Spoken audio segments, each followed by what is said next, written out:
Alright. Oh, my chat is working today. Hi. Hi, Kira. Okay, so I didn't want to keep it on the starting stream for too long, because I'm already 2 hours late. Which, may or may not have something to do with me being on Kira's stream, because she was playing my favorite chapter of my favorite game, and she said she'd do it yesterday. No, you don't have to apologize. But like, listen, we were in it together. We were both crying. We were both just going through it. I had to see it out till the end. So, I'm very sorry. I don't usually like postponing my streams, but it just had to happen.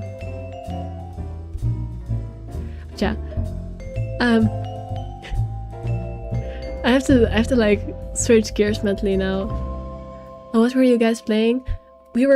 Well, she was the one playing, but she was playing Master Detective Archives Raincoat, which is a game that you should not get me to start talking about, because I will talk for literally an hour. I love that game so much. I'll talk about it some other time, not right now. I've already made people wait too much. I was trying so hard not to cry. I like actually bawled my eyes out when I played that game. It's not even funny. But luckily I do like games that make me cry. That's why it's my favorite game. I don't know, I enjoyed it a lot. But yeah, hi Mavis. Alright. I'm not gonna keep yapping too long. Let's see, did I have anything written down?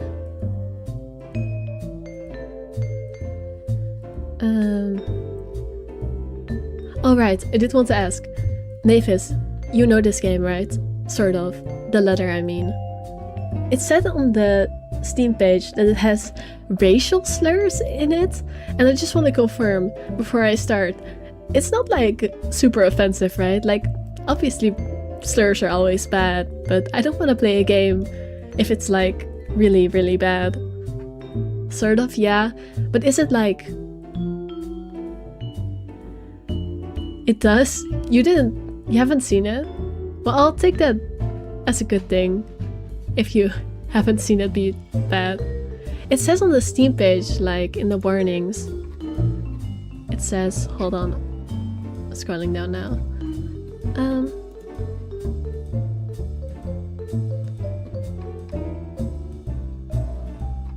Where is it? Oh, here. Mature content description. The developers describe the content like this. The letter contains violent death and gore scenes. Oh wait. Am I hallucinating?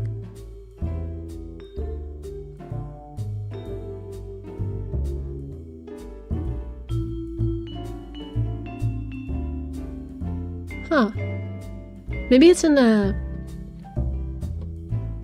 Oh no, it's not in the content warning, it's in the reviews. One of the top reviews says that it has the N-word in it. Take a risk? Yeah, I think I will. Like, this game isn't like super bad review bombed, so I think it should be... This is a very weird time to come in. Hi Gyro. But yeah, I'm gonna take a risk with it. But if it's too bad, I will just stop playing. I'm not gonna play a game if it's very weird about it. There might be a racist character, maybe. I was a tiny old baby. I don't think that's... What? What is going on with Turkey? Most characters are okay, people, okay. You might not have been aware. Makes sense. Alright. I'm just... Hey, can we not bring the Turkey discussion into my chat?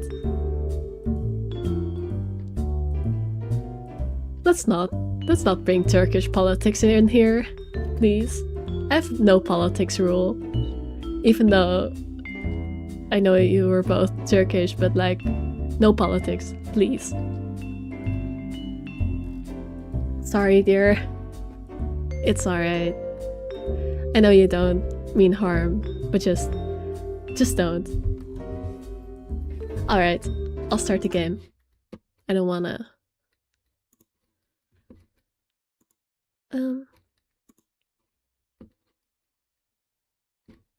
I know it's a black screen right now. I'm opening the game.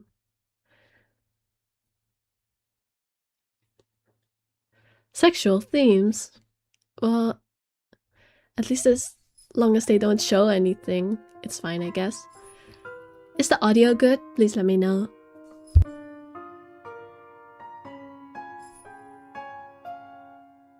Is it politics? It's about the name of a country. I would consider that politics, yes.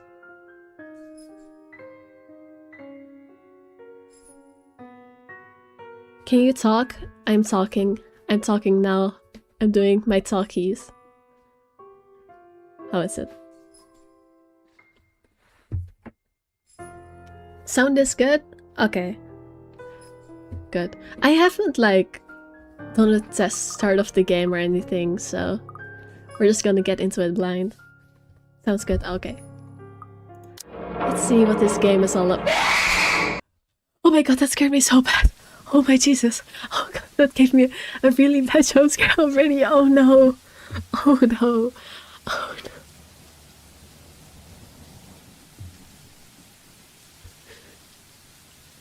I forgot to mention that yes, this game will jump scare me.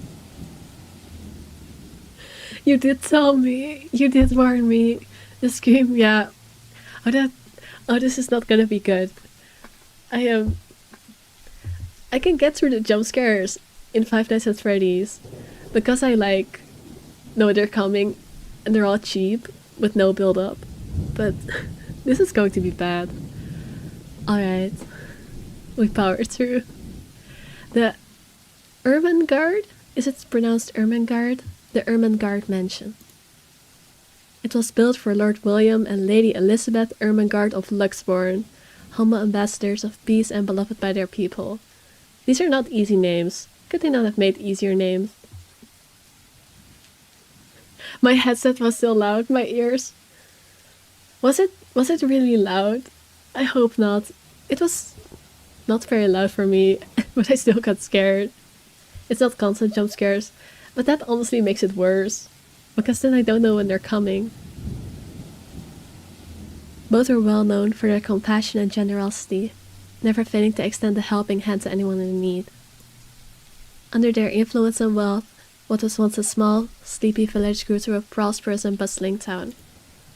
However, the seasons of joy eventually ended when the good nobles perished at the hands of a great plague. I see. So is the village like abandoned now? Because I'm seeing like a lot of, how do you call it, erosion on the building? And also an abandoned building, abandoned village is just typical horror setting. It was okay for you. I left my headphones in movie mode. What's movie mode? So it hurt. Alright. Their riches and legacy were henceforth passed on to their only child, Lady Charlotte Ermengarde. ...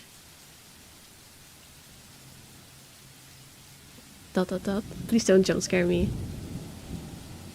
The mansion oh, I'm so bad with numbers. The mansion has stood since the 1620s, a witness to a very long history of joy and pain. After Lady Charlotte committed suicide, the great house was eventually left uninhabited. It's always suicide, like... I don't know where this game is from originally, but like, I've played a lot of Japanese visual novels, and they always have like, someone commits suicide, and now the place is haunted. Oh, why did the thunder scare me? I'm such a fucking pussy. Oh my goodness. And then when it began. Surrounding villagers spoke of seeing and hearing unearthly things, of cries and howls that filled the nights, and hearsay of a mysterious woman roaming the hallowed halls aimlessly. Say the numbers in Dutch, don't be shy, but that would be easier for me. It's just... So, this is a little bit of a side tangent, but numbers in Dutch and other Germanic languages are read backwards. You start with the last number and you will end with the first. So instead of saying 1620, you would say... Well, actually no, because it's in the 100s, it's not the case. But like, let's say the number 21. If you say, in English you say 20 and then 1. But in Dutch you say 1 en 20. Okay, you start with 1 and then you say en 20. So my mind is used to starting at the back of a number and reading it back to front. But now I have to read it in English, but my mind is still trying to read it back to front, and I struggle with it so much. So that's rough. I got a mixer built in my headphones. Opera was in movie mode because I was watching some series. I still don't know how it works, but it was loud. That's what matters. But yeah, I'll try my best with the numbers, but I'm so sorry if I struggle. People who dared enter its walls were simply never heard from again. You got it, B. Thank you. I'll try my best. After 400 years, these stories remain, much like the house itself. Whispers about the once great house, its legend and its curse, still falls upon the villagers' ears. I'm still waiting for a jump scare. I don't know, this just feels like the kind of scene where they'd throw an introductory jump scare. But I guess they also did it on the menu, so maybe not. In spite of this, the current owners are convinced that these stories are nothing more than a hoax. With little regard for the truth, they had Briar Realty Corporation place the property back on sale. Realty Corporation is like selling houses, right? B got this. I got this. We're gonna do some self-affirmation. Yes, I got this. Of course I got this. It's not like I struggle with my English pronunciation and this is a reading game. I got this. Totally. Like Pandora's box, the secrets that lie inside await to be discovered by brave souls. No matter what happens, take care not to be consumed by the curse. Alright, I'll try my best. Also, Gyro, I'm surprised you're here. Free real estate. I'm surprised you're here. I know you hate visual novels. You're probably gonna fall asleep. But at least you'll be falling asleep to me reading it, and then get jump scared awake by me screaming. Do you sound like a native speaker? I do not. I do not. I try my best though. Good luck. I'll need it. Isabella. I'm not gonna... Hello? Isabella? Are you there? I'm not gonna dox myself, but for the people who have been around longer and know me better, you know why playing as a character named Isabella is weird for me. It's only gonna make the scary things worse. Hello, Isabella, are you there? Where are you? A familiar, jittery voice comes out from the other end. Also, oh, I have my cursor on screen, hold on. I'm gonna disable that real quick, because for this game that's gonna not look good. Capture cursor off. Okay, now it's gone.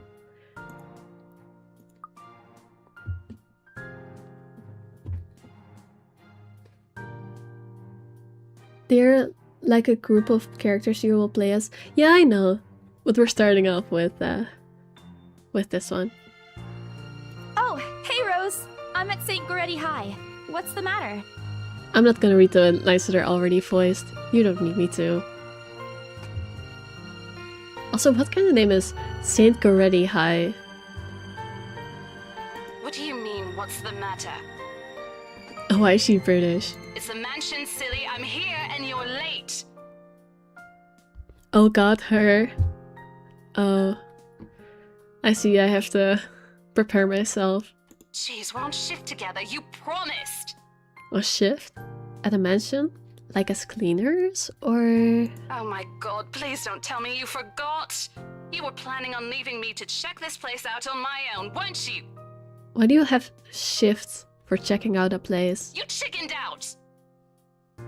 Calm down. You know I take my promises seriously.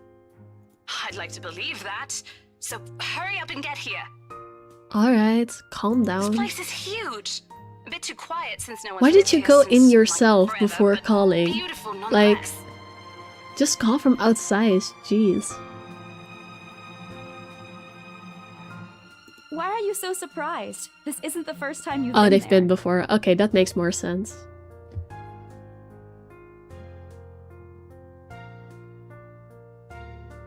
Ooh, I did see a girl play this game. I don't know much about it, so don't spoil it, please. This reminds me of Danganronpa, now I am waiting. Now I am watching it after experiencing those series.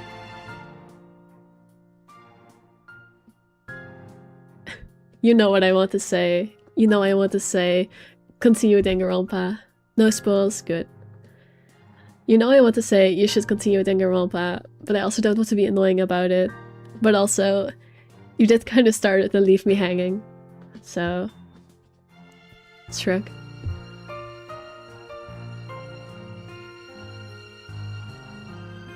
I know. I just wish I could live in a place like this. Honestly, don't we all? Smiley face. I don't know what to make of that. It really takes my breath away.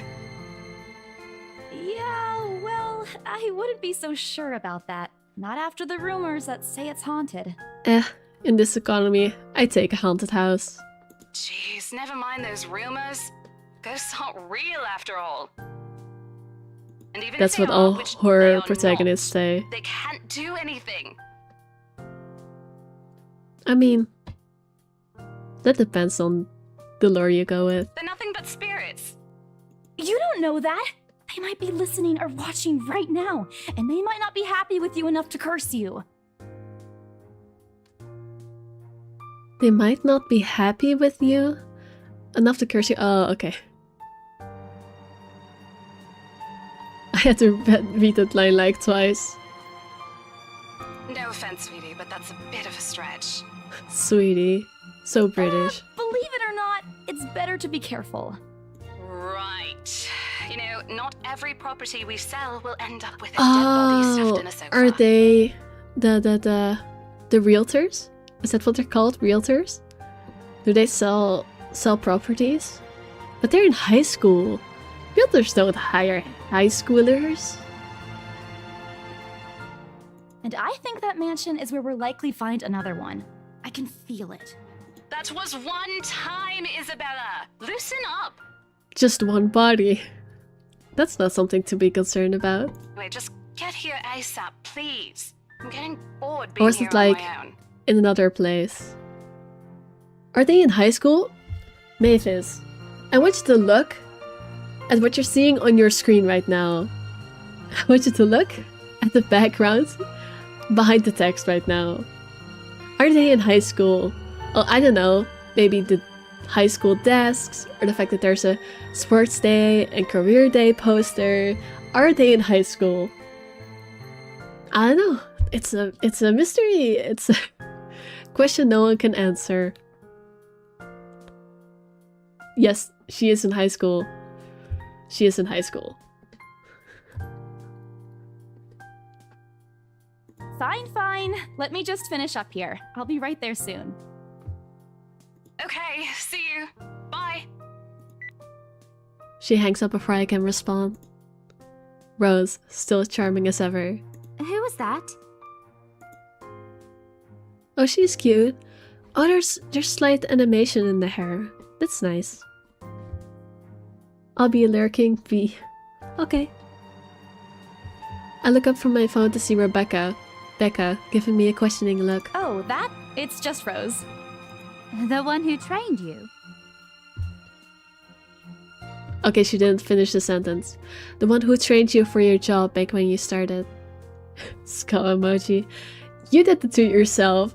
You ask an obvious question, you get an obvious answer. You're working together again?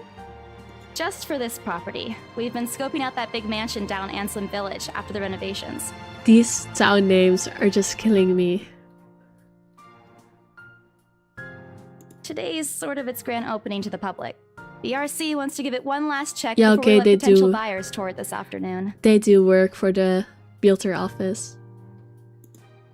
Hold on. Is this the same mansion you've been telling everyone about? Why are like two of them British? Maybe Isabel is the weird one for not being British. Didn't you keep saying how it just gave you the creeps? You actually went there? And you're going back? Honestly, I can relate. I hate horror games, but I still keep coming back to them.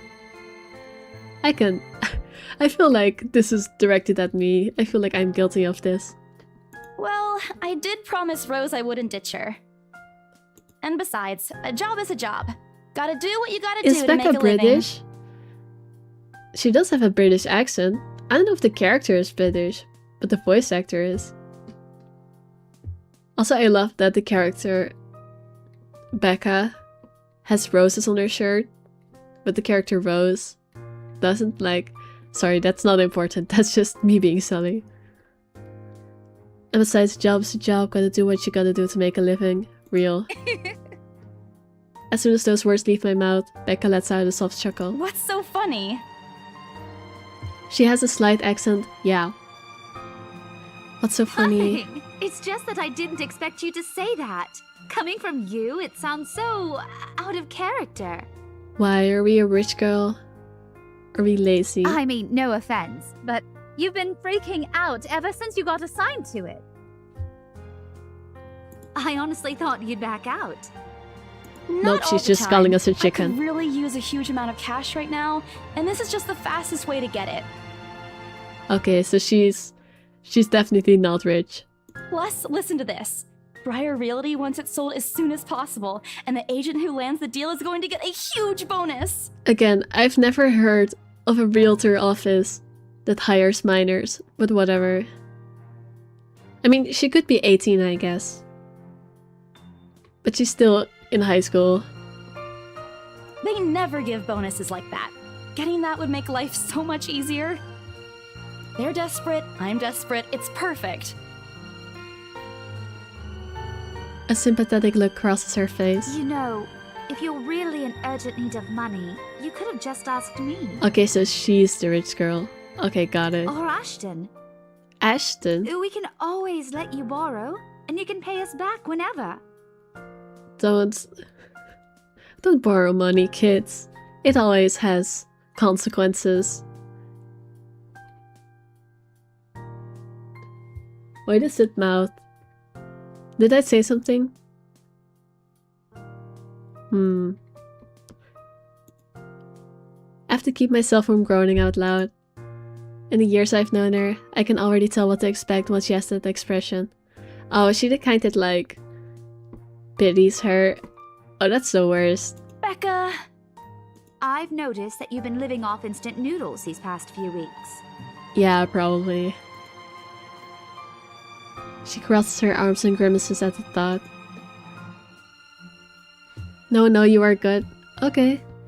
Her voice slightly rises as she begins scolding me. Instantly, I'm reminded why Becca excels at training boisterous teenagers. I still can't place how old they are, because their jobs do not imply them being teenagers, but they are in a high school, and they look high school aged, so I don't know. Stop eating junk. They're cheap, but they're not good for you. You'll definitely end up in the hospital if you keep at it. Okay, I know it's not good for you, but the hospital is an exaggeration. Oh, here we go. What's this? Is there a save option?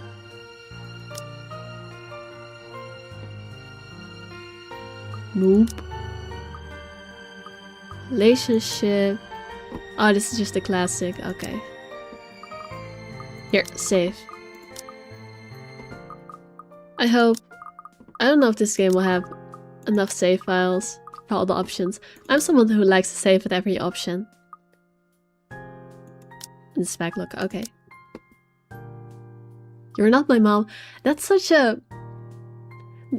Saying this just makes you sound more like a stupid teenager. So I'm gonna say this one. Hey! I eat other things too. Oh, did that do good or bad? Oh, that did good. Great.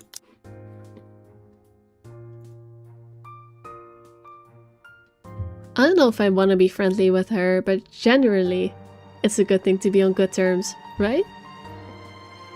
I fold my arms across my chest, mimicking her posture and giving her the best frown I can muster, the same one I'd use with my younger siblings when they're being difficult. Instead, she only raises an eyebrow at me. That's not going to work on me. And I saw it when you were cleaning your flat last week. Okay, she has her own flat. I don't think she's a high schooler, actually. I made fun of Mavis, but I'm actually the silly one here. The instant noodle cups outnumber everything else. You're just exaggerating. Did you even see what's in my cupboard yet? I'm not just living on instant noodles alone. I've got canned beans, peas, tuna, ham, and even hamburgers in there. I mean, it could be worse. Hamburgers is not great, but beans, peas, and tuna is good. Those are pretty healthy. Missing some veggies though. Eat a balanced diet, kids. Becca's wrinkling her nose by the time I get to the end of the small list. She even went a little green on the last one. She's definitely a little posh.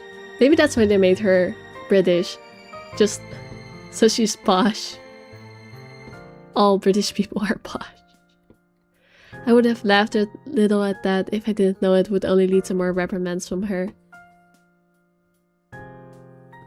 Mavis, you're making me so nervous with all these emoji faces in chat. Honestly, you are doing to me right now what I've spent the last 2 days doing to Kira. Like, I was what you are doing right now. I was doing that to Kira. And now you're doing it to me. And now I feel how it feels. And it's the worst.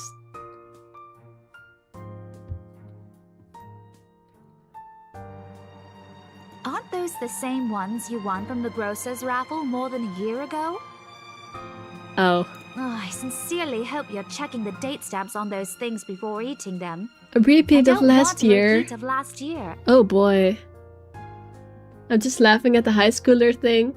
Yeah, that's fair. That's on me. In any case, those are still not exactly healthier choices, Belle. I mean, no they are. Canned beans are healthy. Peas are also healthy. Tuna is also healthy. You're just too judgmental. She's one of those everything that gets made in a factory is bad for you type of girlies. She shakes her head, possibly laughing at some funny distant memory. I swear, B, I just remember the love triangle and nothing else. What? A love triangle? Okay. When she looks up, I immediately brace myself. More words from her. Sometimes, it's just better to let Becca talk until she's out of things to say. But when she turns her attention back to me, there's only warmth in her smile. What am I going to do with you? She says this to herself more than me, her voice shifting to something kinder, even motherly, if I'm looking for the exact word. I don't know, she isn't giving motherly to me, just a nag. Like, no offense to people who are like this.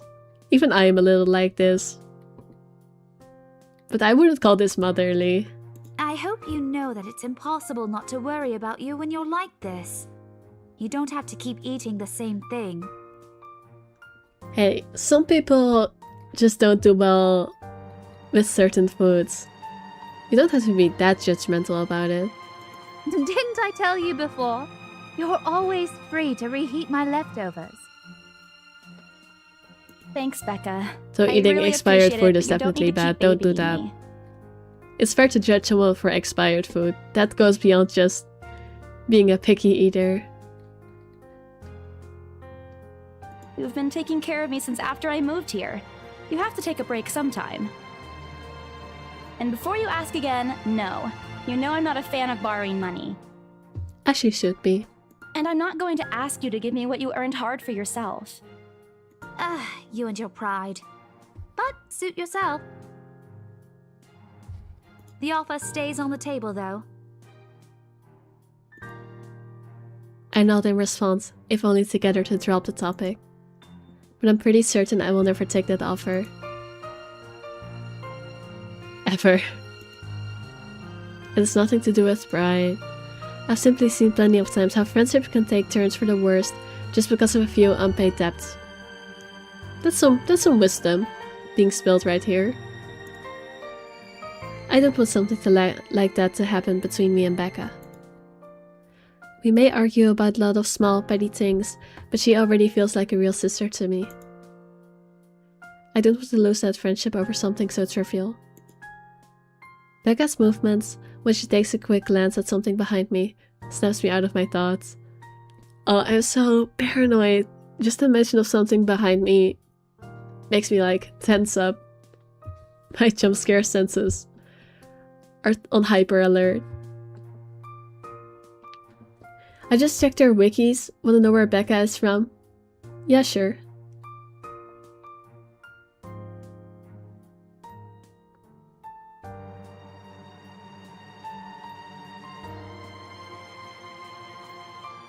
I'm waiting. What is this journal, by the way? Oh, it's like... We all see this, right?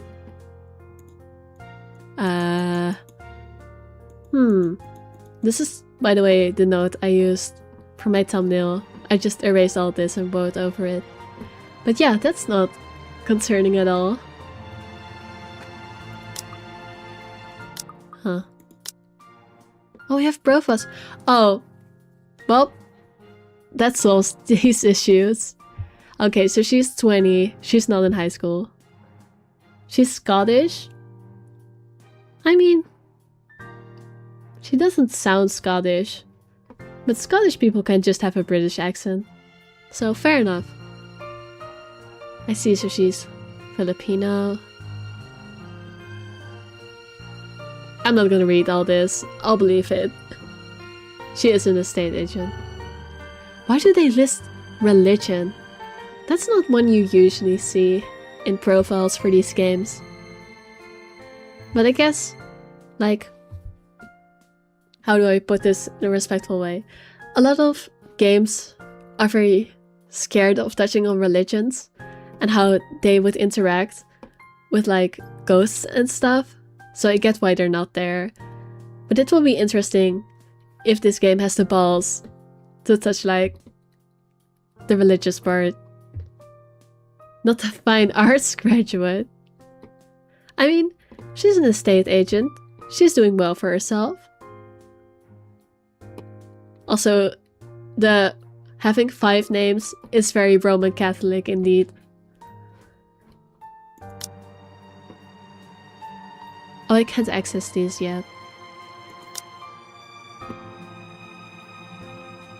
Cinnamon rolls? Valid. She's a dog person.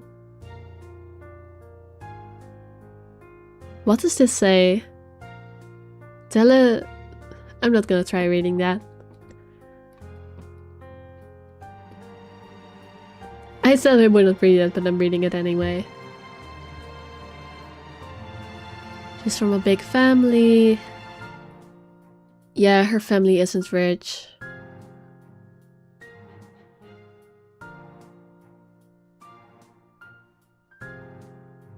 Ah, she had to stop studying because her father was ill. That's rough. That explains her money problems. Oh, that's why she's overseas. Okay.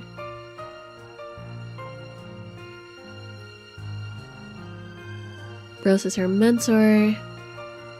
It's been 5 years. Also, she's not 20. She's 26. The font is just weird. I was like, she can't have been here for 5 years if she's 20. She's 26. I just... Numbers. Numbers are my worst enemy. I think the developer kind of went overboard with these details. Feels like reading someone's OC sheet. You're kinda right. You're kinda right. Like, it's not bad to write these details about a character, but you should give them to them naturally and not just put them on a profile sheet. Like, that's not good writing. It's like, this is gonna expose me as the kind of teenager I was. But it's like those bad Wattpad fanfictions that instead of describing things, just put like whole images of every single outfit the character wears, their hairstyle, just explain everything in profiles and images instead of just writing it normally. Oof, I feel old. Why do you feel old? Because he's 26? I loved bad Wattpad fanfictions. Me too. Like, this is some obscure BC lore, but I have written one as a joke. It doesn't exist anymore, you can't find it. But it has existed at some point.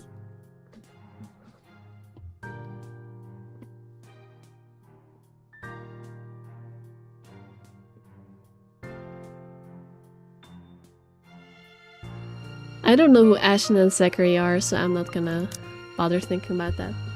Was it in English? Yes. Becca's movements when she takes a click. Alright, this is the thing that made me worry about jump scares. Well, enough chit-chat. Lunch is ending, and my students will be back any minute. She's a teacher. That's why. What is spent in Turkey? That's crazy. Like, I get why, but also, it's just the book side. Like, it's not that bad. AO3 I'd understand. There are some vile things on AO3, but Wattpad is not that bad. Well, I mean, obviously, there do exist very bad things. Yeah, but there was too much corn. I mean, I guess. But like, I mean, I'm from a country that just is very normal about sexual content. So, that way of thinking is foreign to me. Because here I have to worry about there being corn in things too much. Like, you'll be watching a random ass normal movie and there's just, bam, naked people having intercourse.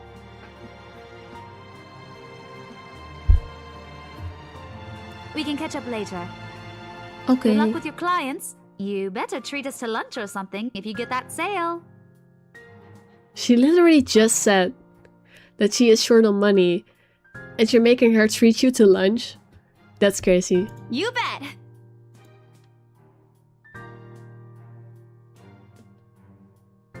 The news were like this: the site is ruining the innocence of our daughters. Oh boy. Yes, your daughters were reading. We're writing that shit.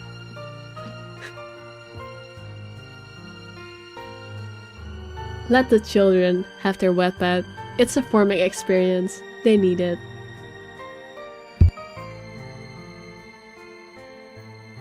She's probably working. Oh, did I not read that? Hold up. With a small smile, she returns to her desk and begins sifting through the pages of her rather thick history book. She's probably working on her next week lesson plan. Or trying, at least. Her eyes are distant and she doesn't seem too attentive to whatever is on the page. Bless you. As if she heard my thoughts, Becca starts coughing heavily. Her hand hastily goes to her mouth to stifle the sounds. Ah, this is precisely why I followed her here. Is she sick? For someone who makes a habit out of worrying about others, Becca sure forgets how to take care of herself. Hey, you sure you can manage on your own? I mean, you're still a bit feverish. Ah, she had a cold. Hush, dear. Don't you worry about me. She is so British, like the sweetie, the dear. I know she's technically Scottish, but she has that UK in her. I'll just drink some medicine and I'll be right as rain. I have not heard that expression before. I level her with a flat look. She has had a cold for a couple days now, something about the strange weather not agreeing with her lately. It does look sunny right now. And despite my advice to take the week off and rest, I found her apartment empty when I dropped by this morning. Ah, that's why she's late. She even left the medicine her doctor prescribed. Okay, people, don't do this. I'm gonna be such a lecturer today. Like, I have a lot of things to say about people who are irresponsible. But yeah, don't leave your medicine. There are a lot of medicines that are like intentionally dosed so you get the right portion, like building up and also build down from it. So if you just quit it out of nowhere, it can have more side effects than it would have if you just took it. So even if you feel fine, just take it. It's better for you. Oh, they have keys? What do you mean keys?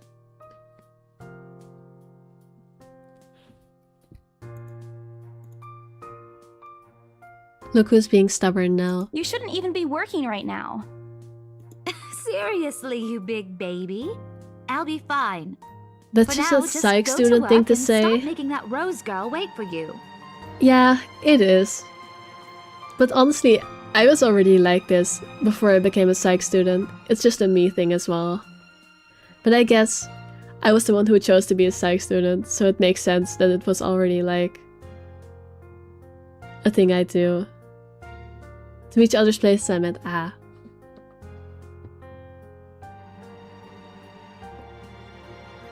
I'll call you if I still feel bad, and you can come pick me up if it makes you feel any better. She offers me a reassuring smile, and I can only sigh. Why do I even bother? There's no stopping her once she's decided on something. Okay, it's just cough syrup. Defeated, I reached inside my bag to pull out the same bottle of medicine she left earlier. She looks at it warily and I place it in front of her. Unfortunately for her, this is the one thing I'm not letting her have her way. Good. Good, I agree with this. All right, but don't forget what the doctor said. Drink this on time. I'll see you later, okay? There's an amused gleam in her eyes when she shifts them back to me. Look who's playing the mother hen now. This is just being a good friend. Rebecca! Aw, look at her. Okay. I won't tease anymore. I'll make sure to drink it, Mom. Before I can retort, she casts another look at the clock. I take it as a sign to finally end the conversation and my short visit. With a small wave, I leave her alone to the classroom and her thoughts. Oh wow, is there a button in this game? Hold up. Is there like a control section? No, I don't think so. In some visual novels, there's like a button you can click to see like the background behind the text. I don't know if this one has it. It doesn't say so. Oh, it does. It does. It's just aged like every other went by visual novel. Ah yes, Starbucks. This is the Briar Realty where we work. Also not with voice crack. Sleepy Sheep Inn. Library, antiques, flowers. And a bar. And a hospital in the back also. Okay. I'm like so used to playing mystery visual novels. I always analyze everything. I hail a passing taxi to take me back to the property as soon as I leave the school grounds. This was made in the good old days of no AI. Good. I get so there's a visual novel from like, I'm not gonna name any names. I don't even want to give that game recognition. But there's a visual novel from like a big ass company that has AI backgrounds. And it just makes me sigh so much. Like, you definitely have the budget for this. Why are you using AI? It doesn't even look good. It was super messy. That made me very sad.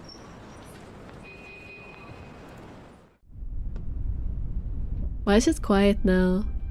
The mansion is some ways out in the countryside, but I don't have the trouble giving them driver directions.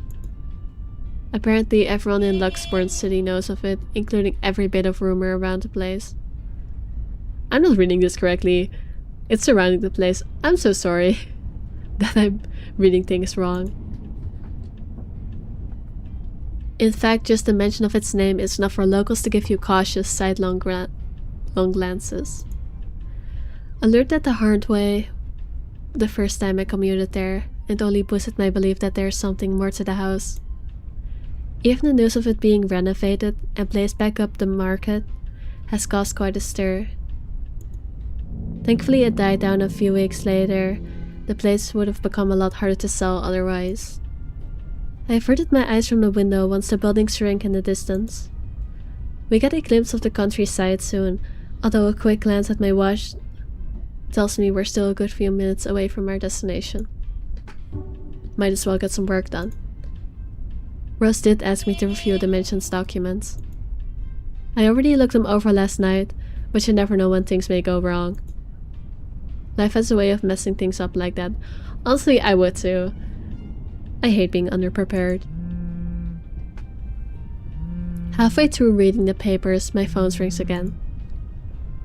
I pick it up without looking, neatly tucking it between my ear and my shoulder.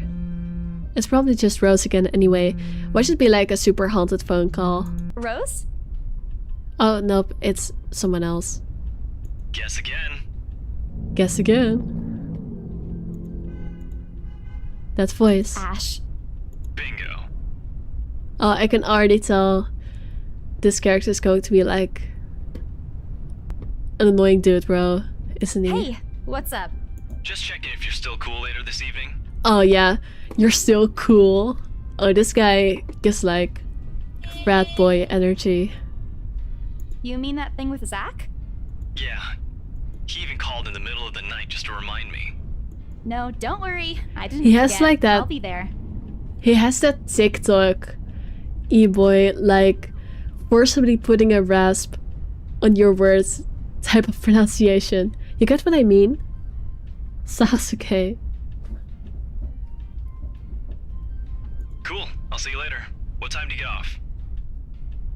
Around 6 p.m.? I don't know. It's the first day of the Ermengarde Mansion's open house, and we're expecting quite a number of potential buyers. I'll be booked the whole afternoon.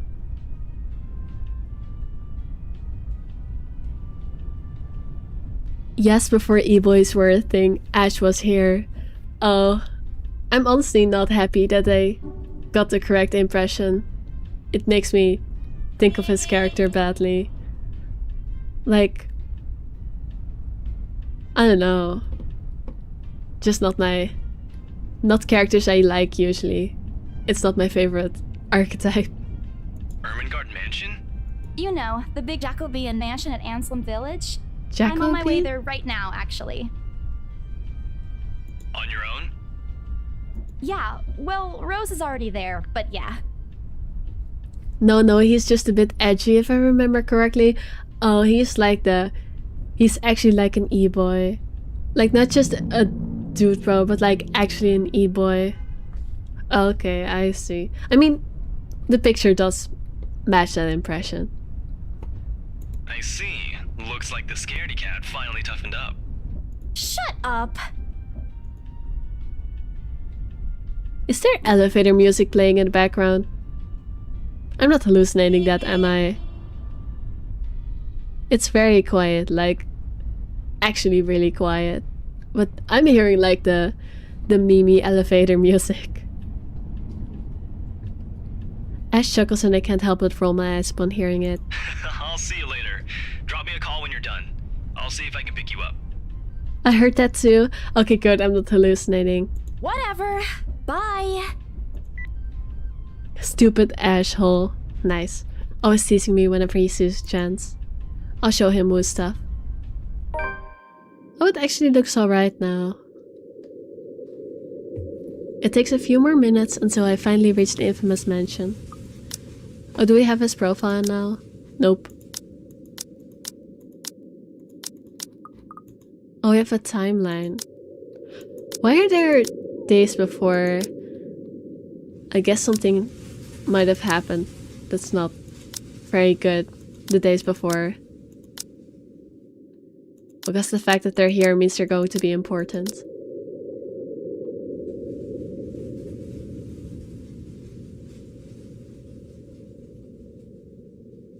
Movie premiere. Okay. I have to admit, the entire property does look wonderful from the outside. It looks much better than in the intro scene. Yet despite all of this, it does nothing to hide that something is just wrong. The surrounding area is unusually silent. Only the rustling of leaves can be heard, and as the occasional breeze passes. While Antelope Village is just a few miles away, everybody keeps their distance on purpose. Perhaps out of fear, the horror of falling under the mansion's curse. Somehow it makes me feel sad. The lack of immediate human presence just makes this place all the more eerie than it has any right to be. If it's uncanny in broad daylight, I can't imagine how this place looks at night. Are you planning to go inside that place, Missy? Okay, she just lives in the UK. Everyone is British. She just lives in the UK. She just has an American accent. She's the outlier here. I'm gonna stop pointing it out, because if everyone's British, to keep pointing it out is just going to make me repeat myself. It's a bit redundant. The voice nearly makes me jump out of my skin. Without completely taking my eyes away from the house, I give the driver a confused nod. A beat passes while I wait for him to say more, but his only answer is a non-committal hum. Belatedly, it occurs to me that he must have been waiting for my payment. I mentally slap myself before spacing out and promptly handing him the fare with an apologetic look. I expected him to leave as soon as I've paid, but there's a hesitant expression on him, as if something hasn't been said yet. Is there something wrong? Look, Missy, I'm sure you've heard what the people are telling everyone about that place. Nobody likes to be disturbed when they're at peace, and I'm pretty sure whatever they say is in that house doesn't want to either. I admit they did a good job fixing it up, but there must have been a reason why even distant relatives of the family who used to own the house never lived in there despite inheriting it. I mean, not to get like too realistic about this, but sometimes you just don't want to live in a house that big. Like if you don't have a reason for it, it's just extra space that's gonna feel empty and require maintenance and be expensive to like have electricity and heating and whatever. If it's that old, it might honestly not even have electricity, so like I can understand not wanting to live in it, honestly. No wonder they wanted to get rid of it. Maybe they just didn't like it? You never know. He drives off after, but what he said has left a forbidding feeling in my gut. I breathed out a heavy sigh as I approached the house. After hearing enough of the rumors, I should have expected the conversation to take that turn. Wait, how old is it again? The house is from the 1600s. What was it, 1620? That's the number they mentioned. So it's very old. But I'm already here. Backing out is completely out of the question. Actually, wait. I need to Google one thing. When was the USA established? Okay, we are definitely in the UK, because the US was not even a thing when this house was built. Like, I always forget that the US is such a new country. Like, obviously people live there, but they wouldn't have had European style mansions. Like, you get what I mean? So this is definitely in the United Kingdom. It's not like I have a choice anyway. If I want to get that bonus and commission, one way or another, I've got to sell this property. I hope Rose isn't dead, by the way. She's been in here by herself for a while now. The door is ajar when I get to it. However, while my own copy of the keys dangle uselessly in my hand. Hold on 1 second.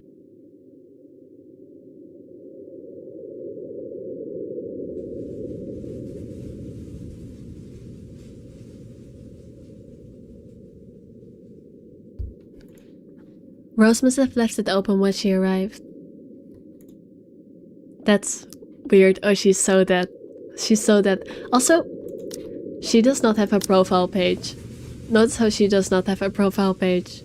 She's so dead. We may be the only people here this early, but I've never known her as someone careless. I'm so nervous. Okay, nothing bad yet. That chandelier waving around is unnerving. There shouldn't be enough wind here for that. Well, this depends on how big the door... I need to stop talking about things that don't matter. I'm talking too much about physics and realistic motives. Also, what is with the wig of the person in like the girl in the portrait?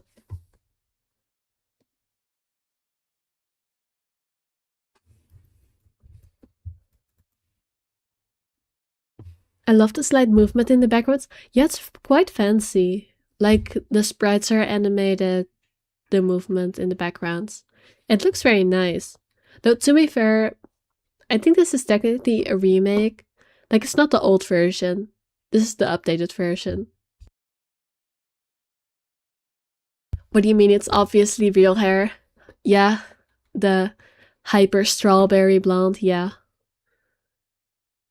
Like Becca's pink hair. Actually, that's a very good point. This is like an anime hair type game. But this is still a wig. Let's be real here. This is still a wig. Answering what greets me inside leaves me gaping.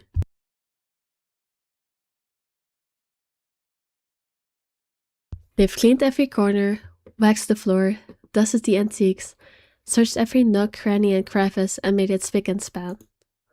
All for the sake of maintaining a mansion, of making the mansion more enticing to the modern-day lords and ladies. Who in modern day still calls themselves a lord and a lady? How pretentious. But no matter how hard they try, the mansion still looks as soulless as ever. As though it's going to eat you alive. Please don't. Please don't for. It is also very eerily quiet. Like, the fact they didn't add music does make it feel creepy to me as well. If you ask me, they should have just listened to what other people have been telling them and leave this place alone. Some things in this world are better left alone, never to be disturbed ever again. Rose might have green hair, Ash might have got blue undertones, but the strawberry blonde girl went too far. But like, it is so neon. Like, that's not natural hair. That's not natural hair. Also, it's just not shaped the way natural hair would be. Like, she has no hairline. It's just... You get what I mean? It doesn't separate anywhere. It's way too voluminous. That's definitely a wig. Rose? Oh, I don't like the echo. I call out. Rose, I'm here. Where are you? I'm already flinching. My voice echoes softly throughout the hallways. Don't jump scare me. Oh, who am I kidding? In a place this big, I don't think she'll hear me no matter how deafening the silence is. Yeah, I think it's too bright for a painting, yeah. She could be all the way on the other side of the property for all I know. Oh, that scared me! Oh, I'm such a coward. Quickly, I reach for my phone and dial her number. Why didn't you do that first? But... The number you have dialed has not been recognized. Please check and try again. Well, that's a bad sign. She is so dead. She is so dead.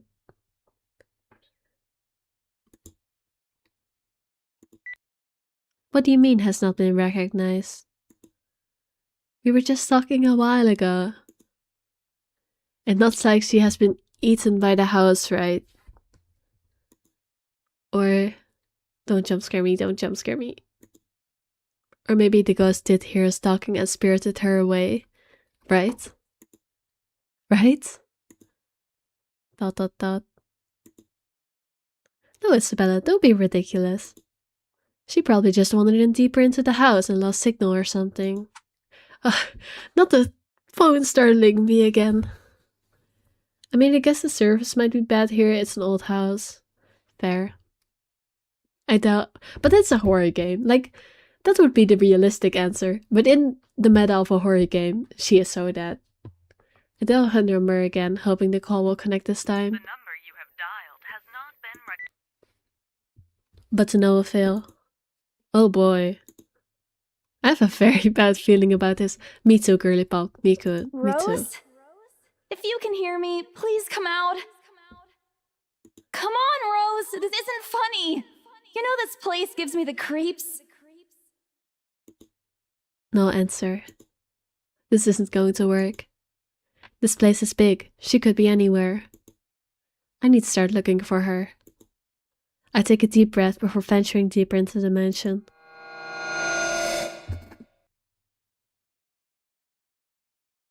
Stop. Don't.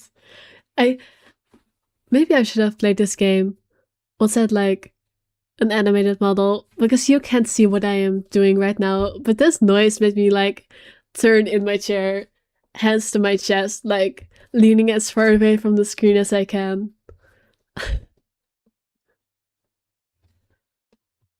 Don't. I'm gonna be jump scared. Even though I know it's coming, it's still gonna scare me. What the hell? Rose? Rose, is that you? Don't. Not funny! I'm leaving you if you don't come out! B, no. Saying no is not going to help. I already knew it would be like this, unfortunately. Not coming out, huh? Fine, I'm going. Okay, that's a lie.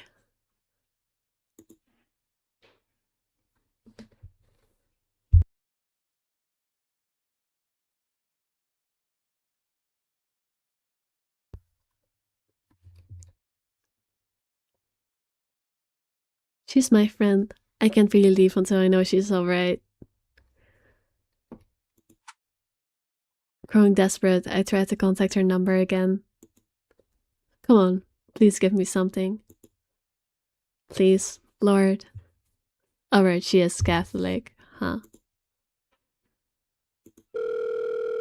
Yes, finally. Oh, it's going to be something creepy. I just know it. It's going to be like a gurgling noise or screaming. One of the two. Hello? Hello? Rose, I'm here at the mansion. Where the hell are you? Static also works. She doesn't respond. There's heavy static on her side. I sincerely hope it doesn't get cut off again before I can get an answer from her. Rose, come on. Where are you? A few moments pass until the static eventually starts to quiet down. I'm telling you, it's going to be either gurgling or screaming.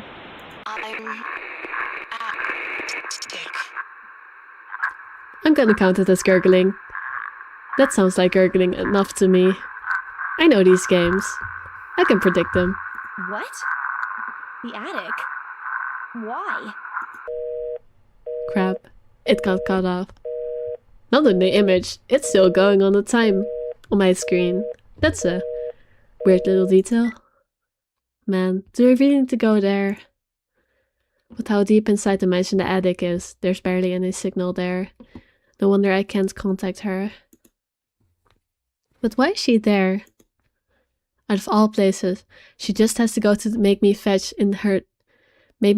her in the creepiest room of this place. Oof. Is she doing this to get back at me for being late? Whatever, I'll just go. The sooner I meet up with her, the sooner I'll be feeling better about being here. I carefully make my way up the staircase. Wait, wasn't there something up the staircase just now? She already forgot, but I didn't. Please don't bump into anything. My legs wobble as I mentally curse the fact that I've been chosen real estate, instead of picking a career that doesn't involve strange abandoned houses. Girl, you are deaf. Why are you ignoring the gurgling? I know, right? She's a horror game pro tech for real. Just like the fact that she forgot that something was up here. Hello.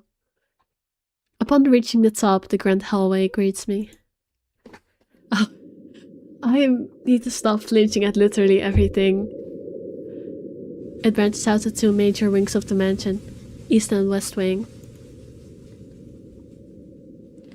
There were two attics here, one on each side. Well, then saying just attic isn't very clear, is it? The east one has been converted into a storage room of sorts, and somehow I find it least likely for Rose to have wandered there by herself. Okay, never mind, they clarify it. Besides, she never did like going into stuffy storage rooms. That's why I said oh no when I saw her. She is so main character. Real. But you said there will be different ones, right? I guess she's probably not gonna survive. The fact that I know now that there's multiple different main characters makes me not feel very optimistic about her likelihood of surviving. So I head towards the west wing first, where a simple wooden door at the end of the hallway and opens to a small room. Inside is another step of steps leading up to the second attic. Unlike the grand staircase though, the stairs to the attic are steep and narrow, made of old stones covered with thick coating of dust that kicks up into the air with every step. Thank God it's still daytime. If it wasn't for the light streaming through the door behind me, I might easily stumble and fall. No, don't think that it's more like you will play different characters in the same group. I won't spoil that. I mean, yeah, I guess it is more characters in this same group. But like, I just mean it in the way of like, the main characters don't have plot armor. Well, for their chapter, obviously. But in like games with one protag, the protag can't die because then the story ends. But she doesn't have plot armor in that way. That's what I'm saying. With how old the place is, there are no light fixtures to illuminate the grand passage up. I was about to say, there are literally chandeliers in my vision, but it's about the passage specifically. Yes, I guess you are right. Why they didn't bother to add one here when they renovated escapes me. I mean, it's an attic, but also, Jeez, they did with the rest of the house. Oh, don't like that. A small bedroom welcomes me at the end. Great. No, don't like that noise. No. Also don't like the spider webs. It looks exactly as it did since the last time I've been here. Full of dust, burnout, and faded by time. Odd, I thought they cleaned everything. Yeah, I don't think they realized this room was here. With the light fixture and the cobwebs. I think they either missed the place or it just mysteriously hid itself and is only here when innocent young girls who make for innocent victims stumble in. Did you see this game has over 700,000 words written in it with all of the endings? I did. I did see it, and it's also one of the reasons why I decided to play this immediately. Like, I've been doing a lot of I've been doing some one-offs till now. So having something that's a bit longer is kind of good. Like, I can have something more Just like something reoccurring, I guess. Like, obviously I have FNAF, but that's not really continuing a story so much as just me doing it more. You get what I mean? So that was actually, I did see it, and it's the reason why I chose to play it. Did the crow miss this room? Ugh, cleanliness is the least of my concerns right now. The more pressing matter is Rose. She's not here. Was I dreaming when I talked to her a while ago?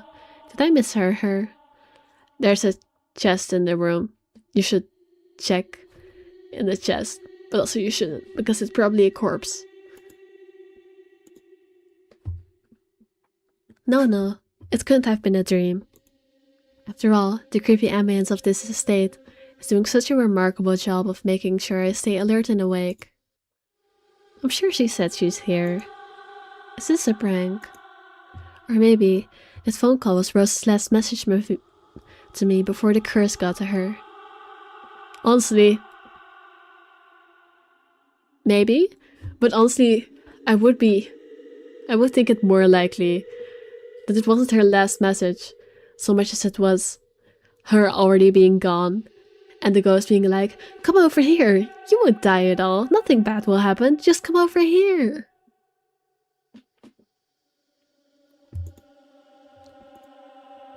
Ugh, shut up, brain, you're not helping. Don't make this scarier than it already is. Real. I'm very scared. No, don't end it with the freaking hyphen. That's only going to make me scared. I'm about to get jump scared. But if she's not here, then where is she? ...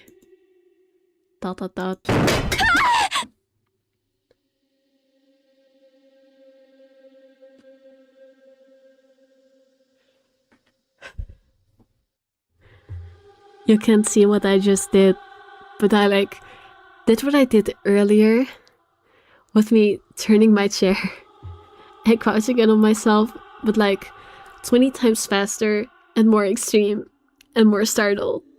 I halfway fell out of my seat. The FNAF streams are honestly a bad representation of how I deal with jump scares, because in those games, you get so overwhelmed that you stop feeling it. But this is how I actually respond to jump scares. Why I say I'm bad with them. I respond to everything. Are you playing this in the dark? No, I have soft lighting. I have very cozy lighting on. I'm not playing it in the dark. That would be terrifying. Oh my goodness. That jump scared me as well. My cat is scratching at my door because I don't let her in the room while I'm doing this. But that scared me so bad. I was like, oh my god, there's a ghost at my door. That's bad. But no, it's just my cat. But yeah, it is nighttime. But it's not dark. Bless your heart, B. I'm gonna need it. I am one hell of a coward. What the hell was that? That's what I want to know. Don't jump scare me again, please. That's it. I can't do this anymore. Agreed. I'm leaving. Please do. We must have angered the spirits living here. I knew disturbing this mansion was a bad idea, right from the start. But nobody listened. Be fucking realistic, they said. They think I'm cuckoo because I believe in curses and ghosts and all that. Me and my outlandish backwater country beliefs. I've always strived to be a model employee, but not this time, no. I'm turning back for the sake of my sanity. Very real so you can find another agent who is more fucking realistic to tour around people in this haunted house. Before leaving, I take one last look at the gloomy old room. Just check. Oh, don't. It's always that one last, let's just check it out to be sure. Where things hit the fan. Where shit hits the fan. Huh? What's this? My worries about Rose's whereabouts must have caused me to miss it when they first entered the room. But there's clearly something on the floor. It's gonna be her phone, right? It's definitely her phone, right? It looks like, oh, don't be something scary. A letter? Oh. Oh, no, wait. I'm a fucking idiot. This is the room in which you find the letter I used for my thumbnail. Like, I should know that. I literally edited that image and wrote over it. I should know what it looks like. This is the room in which that letter is written. I don't know why I didn't realize that. I guess the being scared is making me less observant. The scare words kind of jump scare me, especially coming from Isabella. Yeah, I mean, I don't know the characters in this game, but the swear words are... they make it feel more real, honestly. I would be swearing too. Lying on the ground, just a couple inches away from my feet. Out of sheer curiosity, I lean down and pick it up. Don't pick up the cursed letter, you dumbass. This girl... No, don't, no, don't, no, no, no, no, no, no, no. No, no, no, no, no, I hate this sound. No, no, no, no, no, no, no, no, no. No. The moment they pull up the freaking CG, I know they're about to do something scary. Strange. I don't recall seeing this the last time we were here. I was here. A few days back, me and a few other agents inspected the mansion to prepare for today. Yeah, this room wasn't there then. This is like an alternate version or something, I guess. This is the attic they saw. I had been the last to look inside the attic and leave, and this certainly hadn't been here before. Someone must have left it in his room since then. Did Rose leave this to me? Was she here a while ago? I couldn't have missed her though, could I? There's only one set of stairs leading to the attic. The letter isn't exactly in pristine condition. In fact, it was rather ancient. The paper is so thin and rough, I'm worried it'll fall apart if I so much as touch it. With great care I open it, and what I read shakes me to my core. It's help me, help me, help me, right? What? Yep, What? this is the image I used for my thumbnail. Honestly, I'm glad that I can make fun of this as my thumbnail, because I would have been scared otherwise. But yeah, this is the image I edited.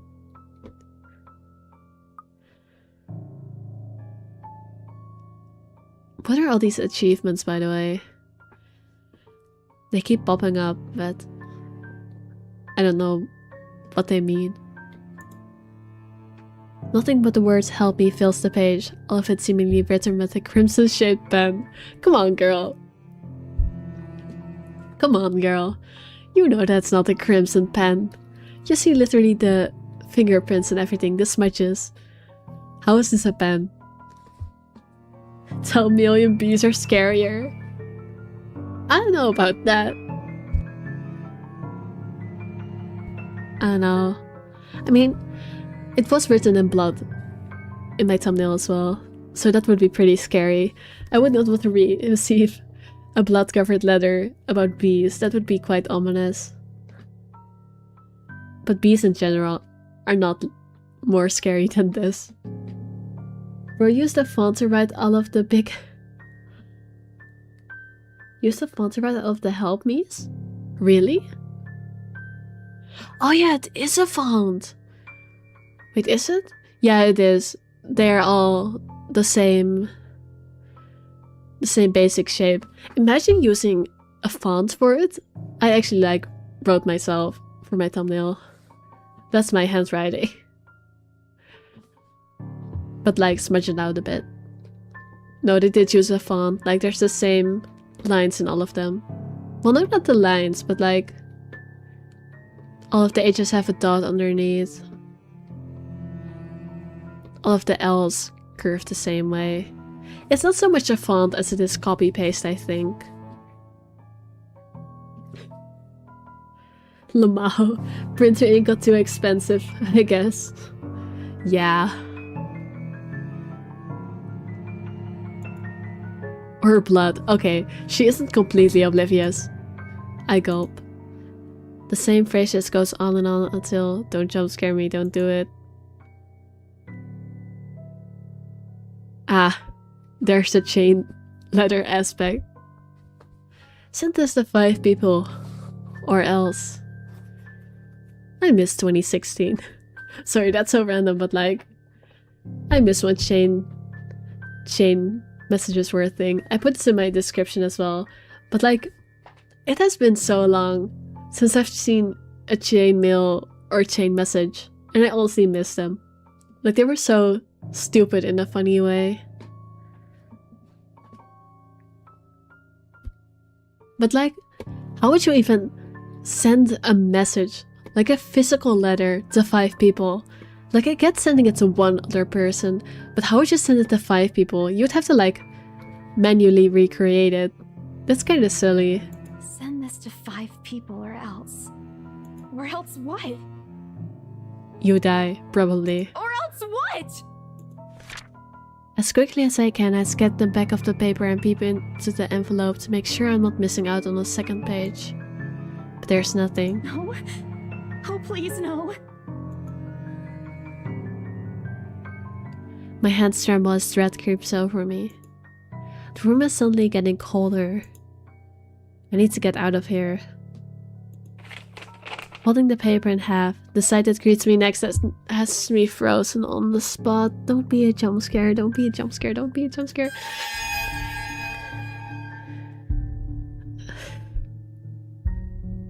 I can't believe I got by like the standard default creepy noise. Holding the paper in half, the sight that greets me next has me frozen on the spot. Stinky ass feet, gross ass feet. Ew, get these grippers off my screen. Like, those are some nasty feet. This person has not done proper hygiene at all. Oh my god, feet. No, no, no. Probably with a copy machine. I don't know if that's what they're called. Well, yeah. But also, then it wouldn't be written in blood. Then it wouldn't be like, you're not gonna copy a blood written letter. Like, that would just be silly. Also, I can't believe you'd react that way to feet. You're gross. I'm judging you. A pair of blood-soaked feet enters my vision, covered in gaping wounds, with skin eaten away to reveal flesh, bone, and all manner of things one isn't meant to see. Yeah, it does show like muscle. That's not a good sign. It's too much. All of it is too much. I want to cry, call for help, but the words catch in my throat. Even my feet won't move, completely paralyzed out of terror. Lord, please help me. That's how I feel right now. I don't want to look up. I don't want. Hello, can you save? Okay, she's safe. Here's the thing. I don't know if this is one of those games where praying to a god will just aggravate the ghost, or if it will actually work.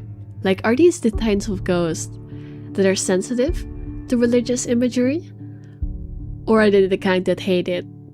Like, there are two very distinct types in that, and I don't know which one they are. Be brave and look up.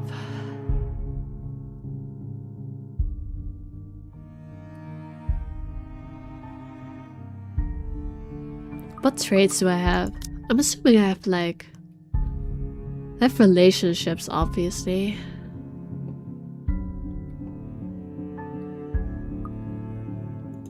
But... oh, there's a controls. I was looking for this earlier and I didn't see it. Whoops. Oh, this is a save game. Okay.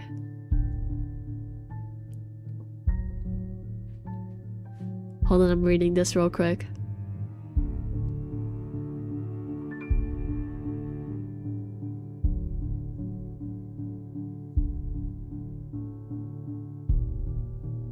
Okay, I see. It's just very standard controls. Also, this game has quick times, doesn't it? I need to keep my hands on the keyboard because they are not on the keyboard right now. I've been using my mouse so far, but I need to keep like one hand above the keyboard at least. Like, I'm trying to hold it to myself because I'm scared, but I should be ready. I want to close my eyes and pray. But also, picking the coward option is usually not good. But also, okay, here's my process of thought. If this is the bad option, at least I will learn, at least I will know from now on that these are the kind of ghosts that don't like religion. Story updated. I shut my eyes tight, muttering fervent prayers underneath my breath. Our Father, who art in heaven, hallowed be thy name. Prayers taught to me as a child by my mama and papa slip out endlessly through my teeth. Because God, oh God, if you have to listen to any of my prayers, please listen to this one. And if God doesn't listen, at least it won't see the thing that kills me. Oh, this is the bad option, isn't it? A cold comfort. I wait. And I wait some more. But when nothing happens, I dare to take a peek. Oh, I see how it is. You look either way. It's just, if you pick this one, it updates your traits. Okay, I see. Oh, never mind. It's gone. Only to find that ghost. The thing. Whatever it is. Gone. Maybe these are like the anti-religion ghosts then. Relief washes over me as I shakily get up to my feet before and back towards the door. Don't be behind me. Don't be behind me. I will be so upset. Wrenching it open, I slip out without a second thought and make a run for it down the stairs and onto the hallway. Oh, I don't like the heartbeat. I take a look back to make sure it isn't behind me. Good, because I thought it would be. Any other person might have stopped, dismissed it as a trick of the light and an overactive imagination. Girl, you saw that ladder. A ladder and like creepy feet right after? That's too much. That's not a coincidence. But I am not taking any chances. I'm not giving that thing another chance to catch me off guard. I don't think I'll ever feel safe until I get out of here. Whatever that is, every warning bell in my mind is telling me that it's going to jump out at me at any moment and get me while I'm still in this place. Watch the door be locked. The door's gonna be locked. I told them! I freaking told them! Oh man, oh man, oh man! Racing down the stairs, a breathy laugh escapes me and it's either going to be locked or just straight up gone. The fact that she is noticing it without being at the door yet, it's probably gone. Oh no, she just... she pulls a Mari. Not me making that joke. My shoe slips and I find myself falling.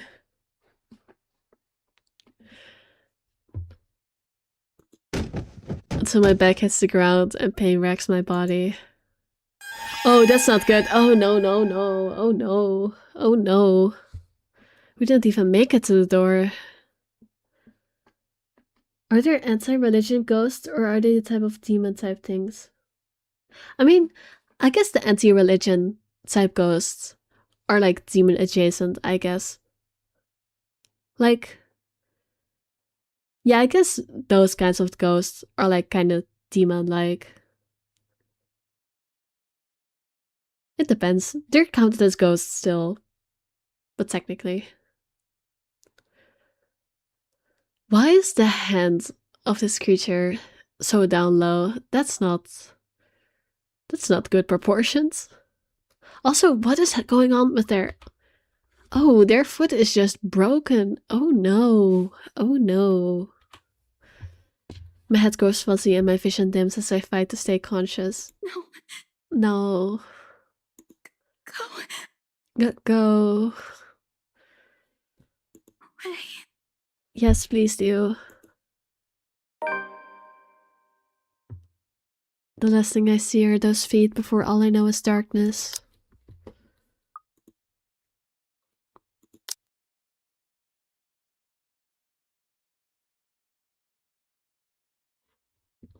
Interesting. I guess this changes depending on what you do. Or this happens either way. I don't know yet.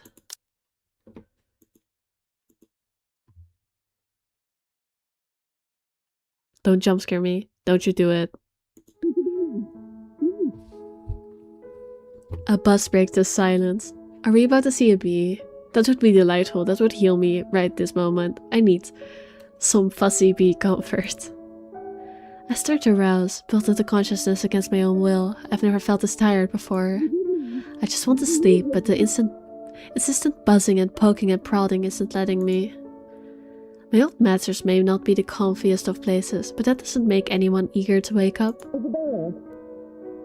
Oh, it's Rose, probably. 5 more minutes, Becca. Oh, never mind, it's Becca. I sway away at what is nudging me persistently at my side. Come on. Can't I just get a few extra minutes of sleep today? I promise I'll work hard once I'm up. A hand lightly taps my cheek, and something cold is suddenly pressed against the back of my head. An icy sensation slowly spreads through the area, giving me an uncomfortable feeling. She is bent down. That makes sense. But like... never mind.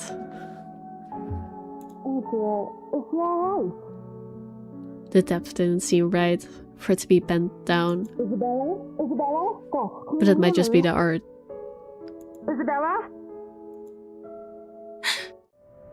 Oh, we're still here. The fog immediately lifts from my mind, and the moment I recognize the voice and my eyes snap open. Okay, yeah, it was Rose. They're looking down at me as Rose. Another woman loiters beside her, but my attention is too focused on my co-agent to even ask why there's someone else with her. Rose's posture just screams worry, although she's keeping a straight face, or trying at least. I can't help but feel bad for making her fret. A wave of dizziness washes over me as soon as I try to get up, forcing me to lie back down again. Luckily, the feeling subsides after a few seconds, until only a mild throbbing somewhere at the back of my head remains. With a little assistance from Rose, I push myself upright. She hands me an ice bag and gestures for me to press it where I suspect a small bump has already formed. If the light ache in the area indicates anything. Alright, Isabella, where are we? The Ermengarde mansion. Why? Because she's checking if you have brain damage, stupid. Ow, my head. And the date today? October 21st? Rose. Last one. Can you count to 15 in reverse order? Good on you, Rose. You're actually going through the proper steps of assessing someone who just hit their head. I'm proud of you. The only thing she needs to do next is like make her raise her arms and stuff. If she does that, then I will be proud of her. Then she's going through the proper steps of assessing someone. 15, 14, 13, 12 teen... No, that's wrong. Okay, girl. Why are we doing this? She's just checking if your injury is in any way serious. Yep.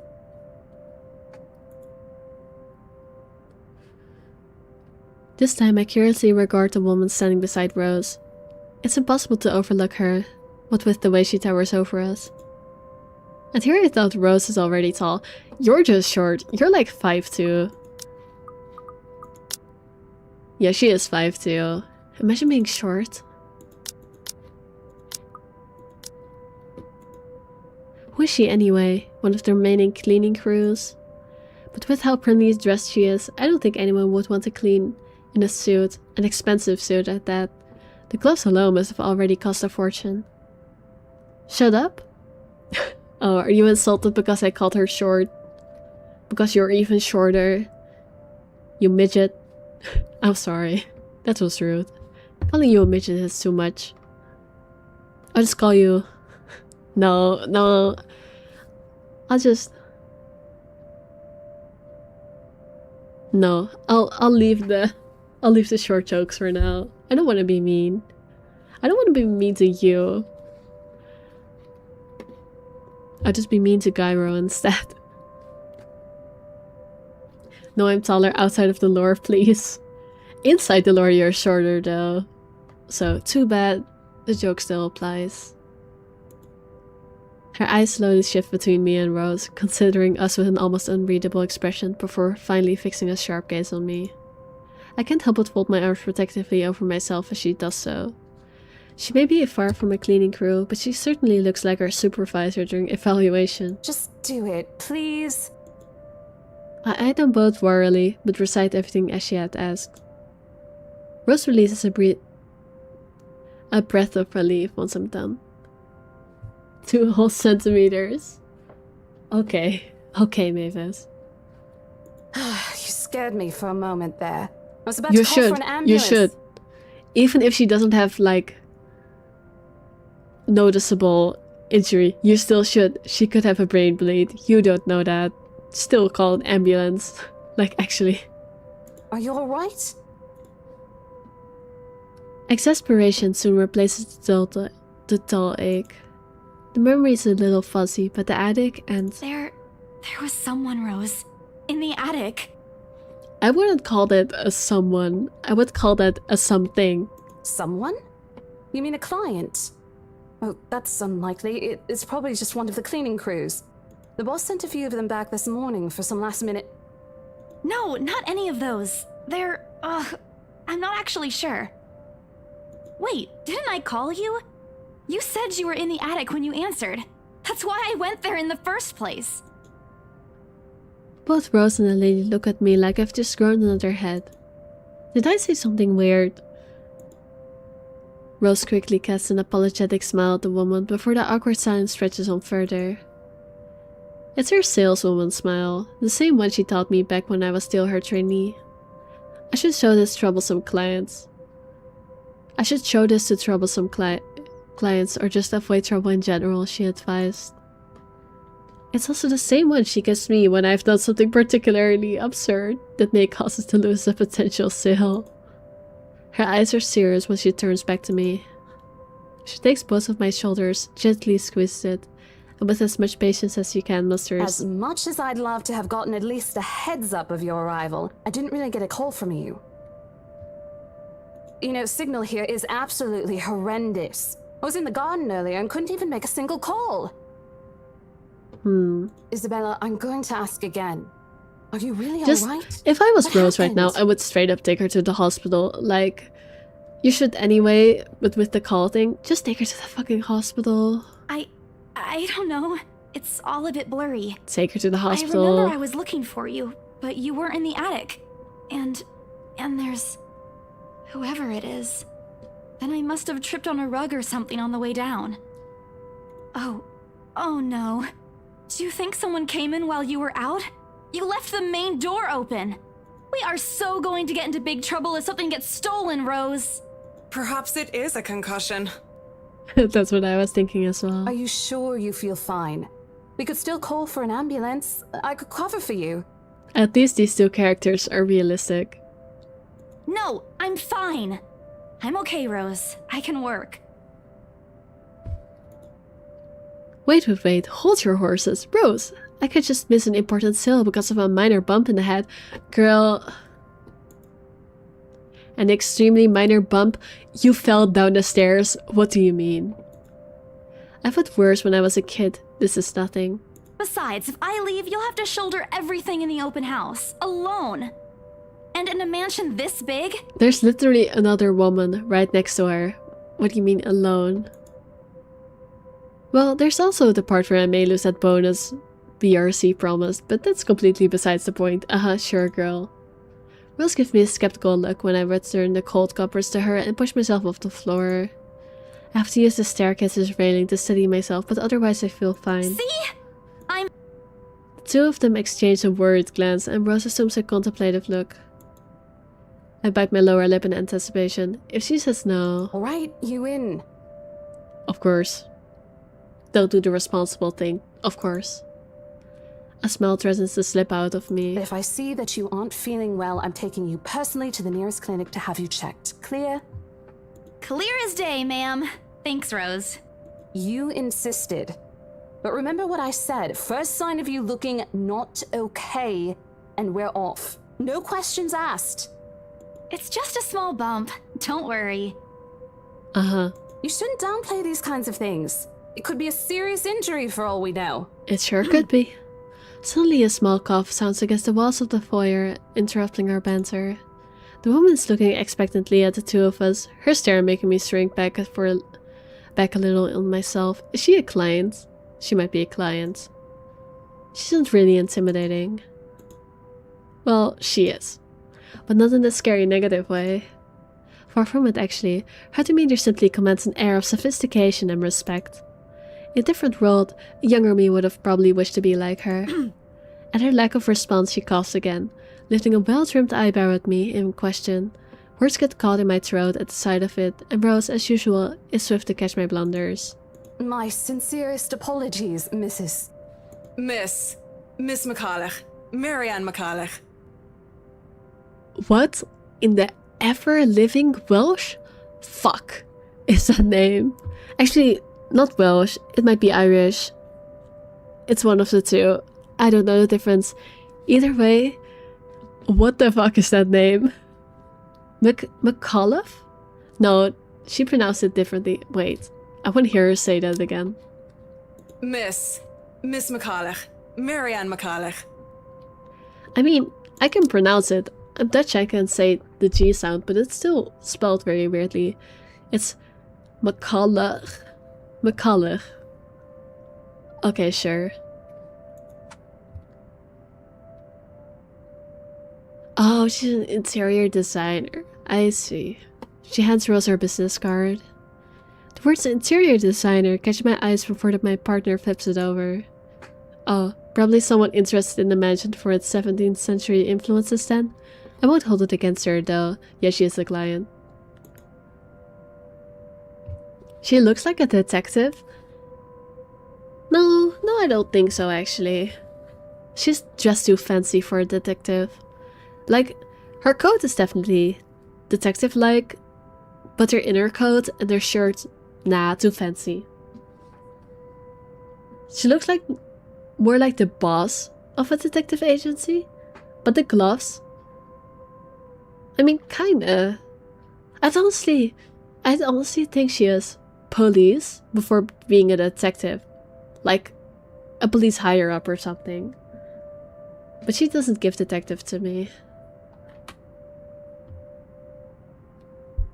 Despite the hearsay and remaining uninhabited for years, the mansion's original fittings and furniture have been kept completely intact and restored to pristine condition. They all have my hands? Oh, tiny hands. I read that wrong. Do they? I mean, kinda. It's not the worst I've seen though. Like, have you seen how tiny the hands are in the first Danganronpa game? Like, it's very cursed. Actually, I'm gonna pull a picture of this up because, like, if you think these hands are small, you haven't seen anything. Show me, I will. Just a second. Hold on.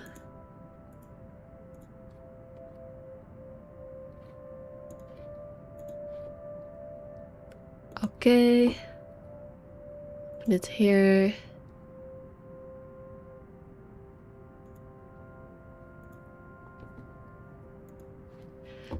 Let's see. Here we go. This is Toko Fukawa from Danganronpa 1. Look at how small her hands are. Like, if you think these are bad, this is so much worse.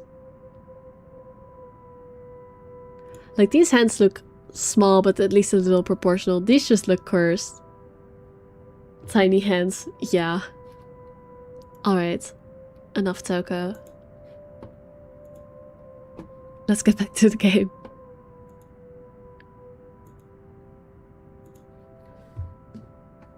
But Danganronpa is more stylistic. I mean, yes. But also, that doesn't look like a style decision. That just looks cursed. Like, they don't have that in the sequels. It's only Danganronpa 1.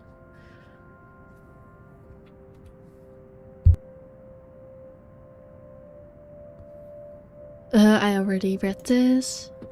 I suppose some people find that trip to the past feeling appealing.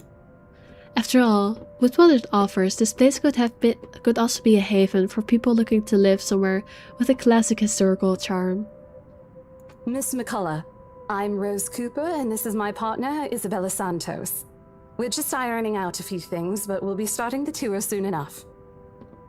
In the meantime, we've prepared some refreshments for you in the parlor while you're waiting. If you could please. Thanks. There's no need for it, though. I just dropped by for a quick survey of the place.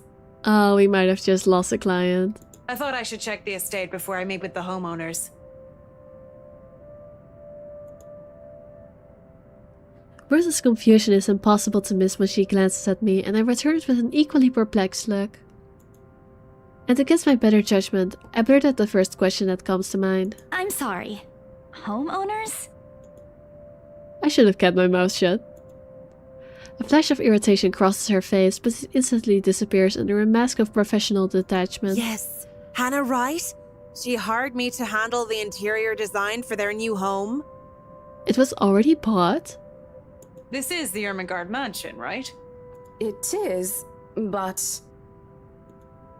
She pauses, possibly trying to find the right words to fix the awkward situation without offending anyone.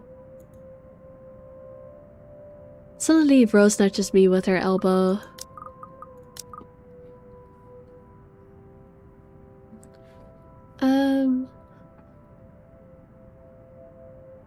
I would know is a bad answer. I would know is always a bad answer. Let's check with your supervisor. Relationship status. Oh, is this person... Right. Right, her first name is... Okay, she's one of the characters that are in the statistics.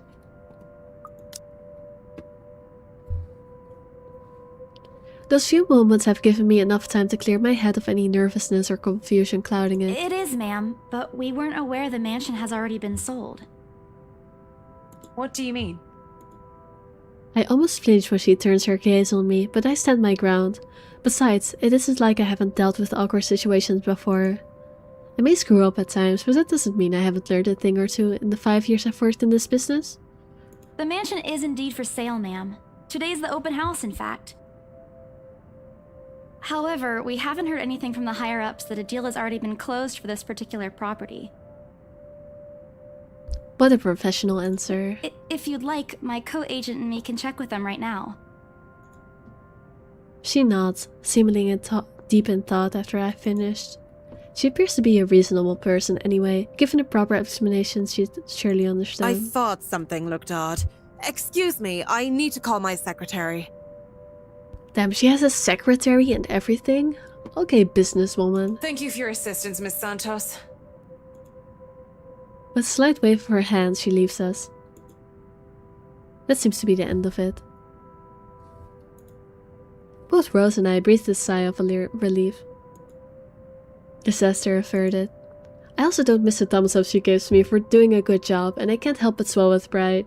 Okay, I made the right decision. Still, I've already prepared myself to dial the number up to our Luxburn office and check even if she didn't ask for it.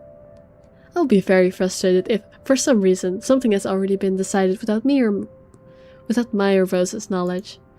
I am really failing my reading today. Whoops. That's a whole new level of unfair. We've been working hard on this.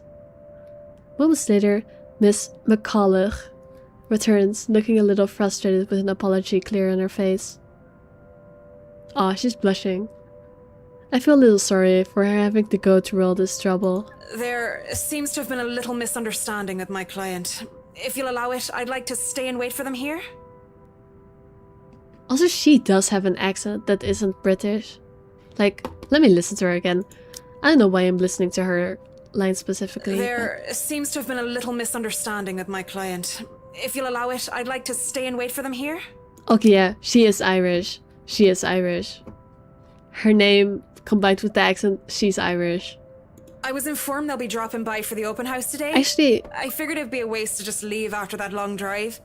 I might as well meet him here. not here. Is her profile here yet? Nope. Certainly. You could stay at the parlor in the meantime, ma'am. Yeah, Irish. I'm sure it won't be long before our guests arrive. I don't know my Great British Isles names and accent that well, but she does sound Irish. And Isabella? I left a few documents in my car.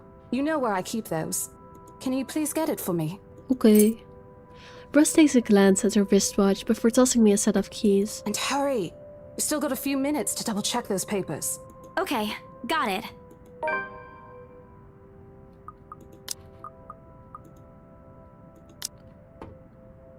Oh, there's multiple pages. Rose Cooper along with a woman.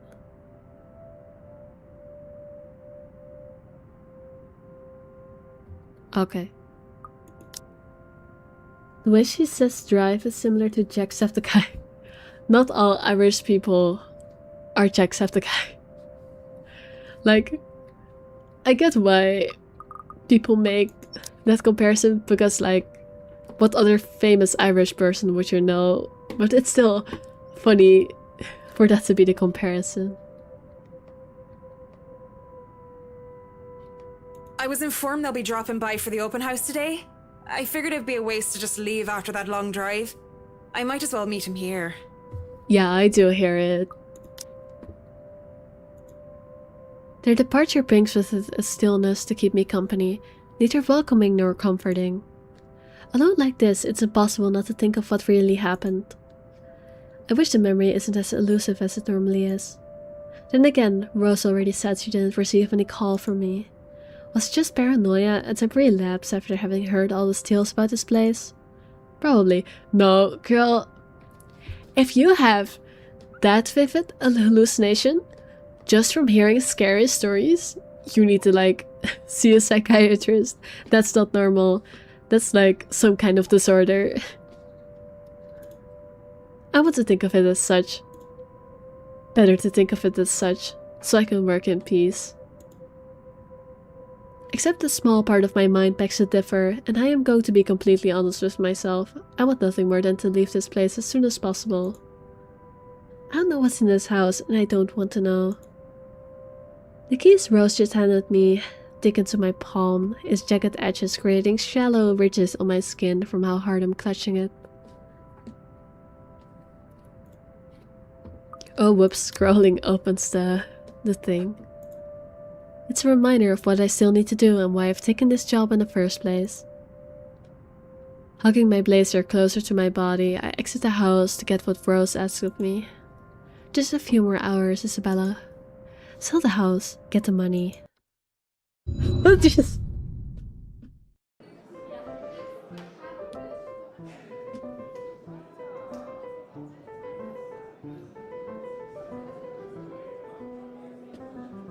Of course they had to get me just when I was starting to relax. I like fell over. I'm very happy my desk chair has like armrests. Because they didn't have them, I would have straight up fallen onto the floor. I fell into the armrest instead now, but I would have fallen onto the floor otherwise. You got jump scared? I did. I should have seen it coming. They always get you when you think it's safe, but oh my goodness. That got me. Everything gets me. A flock of people have already gathered in the mansion's front yard by the time we officially open the doors. I'm not sure whether I should feel baffled or underdressed just standing in their presence. Men and women... Did it just say ma'am? Men and women of wealth and status, all dressed in nice and fancy suits and lovely dresses of varying colors, composed a medium-sized crowd. Their necks, arms and fingers are adorned with silver and gold glinting in the afternoon sun. Some even have ridiculously fancy feathered hats on their heads. I really hope there aren't any magpies that are living nearby like in the stories. Those birds will have a field day in this. What year does this take place in? Actually, no, there's cell phones. So like, fairly recent. But the way she's talking right now with feathered hat and magpies sounds very ancient. They're murmuring among themselves, looking at the estate's facade appraisingly, with some arguing about whose mansion has the superior architecture. Actually, this is the kind of crowd that would come for an ancient mansion, so I guess they would be kind of old-timey. Most of it stops as Rose calls for their attention. They don't look too pleased being ordered around, but what can they do about it? Ladies and gentlemen, I'm Rose Cooper, and this is my partner, Isabella Santos.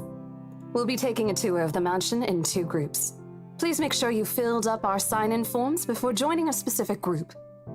Those who want to look around the first floor, please follow my partner. I'll be guiding the ones who wish to see the ground floor. What if you want to see both floors? Hearing this, a few wondered to me. They are mostly old ladies who seem daunted at the idea of climbing all those stairs. Honestly, like, seriously, why would you just have... I guess... No, actually, why would you have 2 groups? Never mind. Why do these 2 people kinda mirror the portraits that were in the hall? There was a blonde guy and the girl with the ridiculously strawberry blonde hair. That's interesting. Miss McCulloch also joins our group, but what really catches my eye is the elegantly dressed pair she approaches. It's so nice to finally meet you! When Chief Inspector Lee mentioned that a famous interior designer is in town, I knew I had to get you! Oh, she's famous and everything. Your confidence in my skills is very flattering, ma'am. She is such a, like... She appears very girl boss and confident, but she has so many blushing sprites. Well, it's the same one, but you get what I mean. I'm sure you won't disappoint, Marianne. Oh, you know each other? Also, why does this guy just look like fucking the Harry Potter guy, the Slytherin guy? I forgot his name. I don't care about Harry Potter, but you get which character I mean. Not at all, ma'am. You mentioned something about a Marianne on our way here, darling? Oh, I hate his voice. Oh, yes, I think I did. Draco, yeah, that's the one. Ah, they must be the clients she was talking about. Might have seen their faces somewhere before. Some magazine or the television, I can't quite remember. But then again, most of our guests have likely ended up on the news, one way or another. I would be surprised if these 2 already have. I don't know why I do this, but I can tell that because I'm playing a game with so many British accents, that I'm starting to sound more British as well. Like the way I said news. Like, I don't know. I always, like, have a tendency towards picking up accents a little bit. And I can tell it's happening with this game as well. For people who are popular though, they aren't dressed as loudly as the others, and in their simplicity, the couple stands out. The woman in particular is stunning enough to turn the heads of most people in my group, especially the man with wandering eyes. Tisk tisk. The guy standing beside her doesn't seem to mind though. And if I'm going to be a bit bolder with my assumptions, I'd say he's basking in the attention. Okay. Both of them, in fact. I think they are brother and sister if it wasn't for their public display of affection. Really? They just had to add this line. Okay, game. Okay, game. Please don't make me play like... Are they siblings or dating? The matching rings on their fingers just cement the fact that they are indeed a couple. Please don't be siblings and a couple. I will actually facepalm and die inside. Incest goes wild. No, we are in UK. What do you mean? What do you mean we are in UK? I knew we are in the UK. Also, what does the ring say? My only sunshine? Okay, cheesy ass. Whatever. Couple or not, what's important is that we get this deal closed before the current owners can even think of cancelling the listing. I just hope one of the people in my or Rose's group is brave and generous enough to buy this mansion. And so, with papers in hand, I lead the way. Don't jumpscare me again, I swear.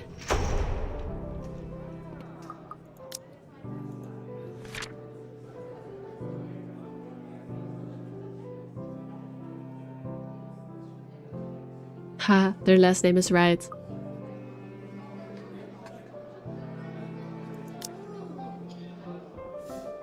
When they aren't whispering among themselves or going ooh and ah over one thing or another, they ask questions. From how the restoration process went to the history of the place, I answer them all, more than happy to talk about the art pieces and architecture mostly. However, I'm careful not to mention anything about the urban legend. Not a good material for sales talk, even if the entire population of Lexmore knows about it. Some of the furnishings here are actually the 17th century originals, all of which have undergone British a painstaking incest? restoration process just to return Story? its original What do you meaning. mean? What is it about British incest? Am I missing something?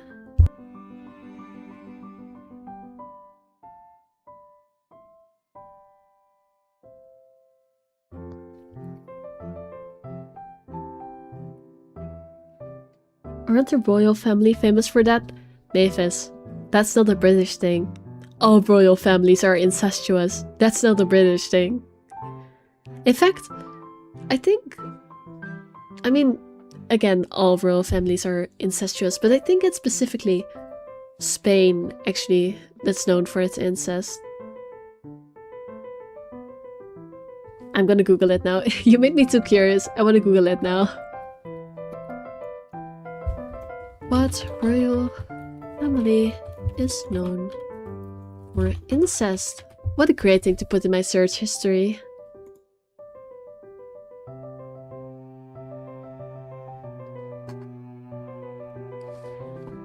Okay, this is an old empire. That's not what I meant. Why am I getting fictional ones? Hold on. What European royal family is known for incest?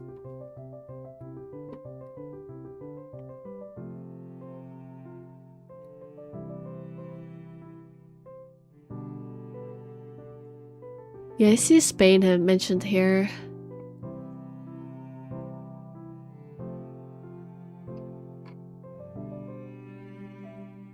No, not in the Ottoman, I think. Okay, fair. Western European royal families then. Fictional ones? Yeah, Game of Thrones. Indeed.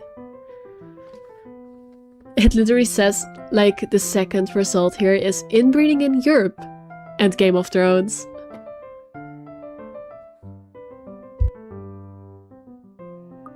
Alright, back to the game.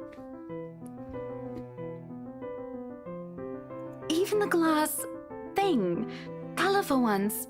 Oh, I don't know, but you get the idea, I hope. What a bimbo. I'm so sorry, that's not a nice thing to say about a lady. But it's called stained glass. Or in Dutch it's called glas en lood, aka glass and lead.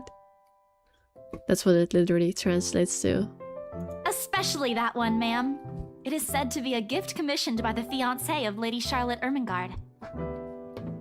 The mansion's current owners have specifically requested that the restoration crew take great care in handling it. It's a priceless work of art and the most distinctive feature of the mansion. By the time I've stopped talking, her attention is already elsewhere. Isn't this place wonderful, darling? I told you it's not a total waste of your time. I don't know. Isn't it a bit too small? Too We small? might have to break a wall down to have more room. How dare you break the wall of the historic mansion? He's one of those people who would take a beautiful old country home and turn it into one of those modern open floor plan nightmares. Fit for y'all, we say, I think. I don't know if I pronounced that correctly. Well, I think it is just right. Don't you think so, Marianne? It is splendid, ma'am. Why is the story updated? I didn't pick anything. But isn't it a little too early to make plans when no deal has been signed yet? Oh, it might be because of a choice I made earlier, like the professionalism one. I don't know. Never mind that. It isn't going to be a problem. We've got a wonderful legal team to handle everything. Start taking notes, though. I think I've got a few things I want changed before we move in. The rest of our conversation got lost in the chatter of our companions. I don't want to make any assumptions yet, but the sheer interest is enough to give me some semblance of hope. Oh please, please, please let these guys be the one. Eventually our group reaches the kitchen. Oh, I was so scared there was gonna be a jump scare again. This is a nice kitchen though. Much like the rest of the house, a great deal of effort has been put into retaining the room's classical appeal. The open hearth at the end of the room in particular looks amazing, like the ones I've only seen in fairy tale books. And mad props to the cleaning crew. Seriously, after overhearing hundreds of their complaints about the soot and tar staining the bricks and how much of a pain in the arse cleaning this will be, they still managed to pull this off. Or make it look presentable, at least. The highlight of the room, however, is what's underneath this hatch here. Is it a wine cellar full of death and gore?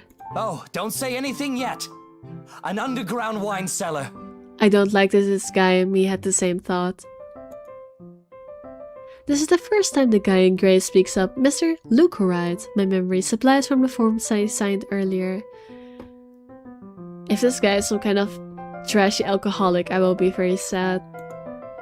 His sudden attentiveness catches me off guard. Since the start of the tour, only his wife has shown any form of genuine interest in the place. He is so icky, I agree. He gives me all the bad vibes. But this time, something lights up in his eyes at the mention of the undercroft. What's so interesting about a basement? I really don't understand rich people sometimes. I'm telling you, alcoholic. Right now, he just gives the impression of a child who has seen what he absolutely wants for Christmas. Ha! How applicable to the current date. If anyone sees this later, this was streamed on the 22nd of December. I've always found it cute whenever I see children act that way, my younger siblings especially.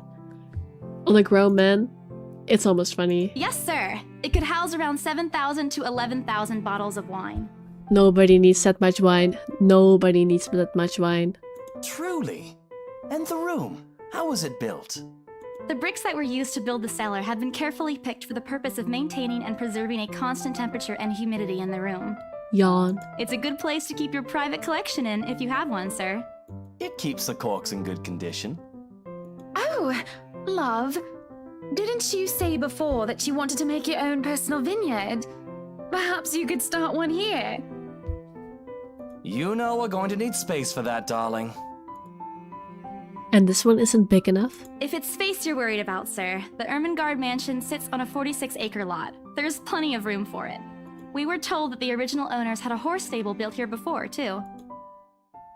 There's a contemplative expression on Mr. Wright's face, but he doesn't say anything further.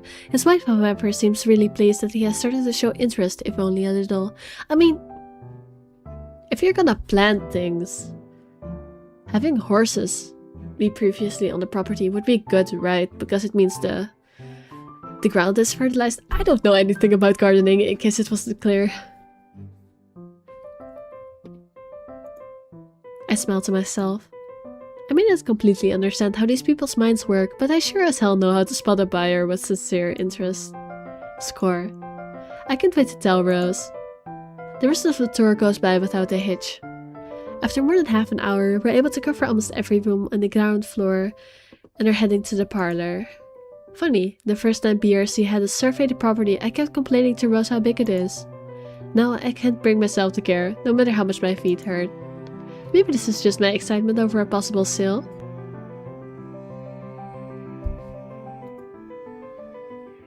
Oh, I get nervous every time the screen moves. When we reached the parlor, however, an odd feeling washed over me. No. Oh, the creepy noises. No. Wait. I want to check something.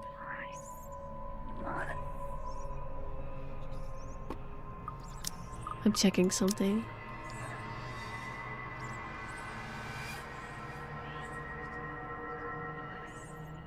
His name is Luke. He's one of the main characters. He's one of the main characters. He's one of the main characters. Oh, and her name is Hannah? Does that mean she's one of the... Hold on. I'm checking.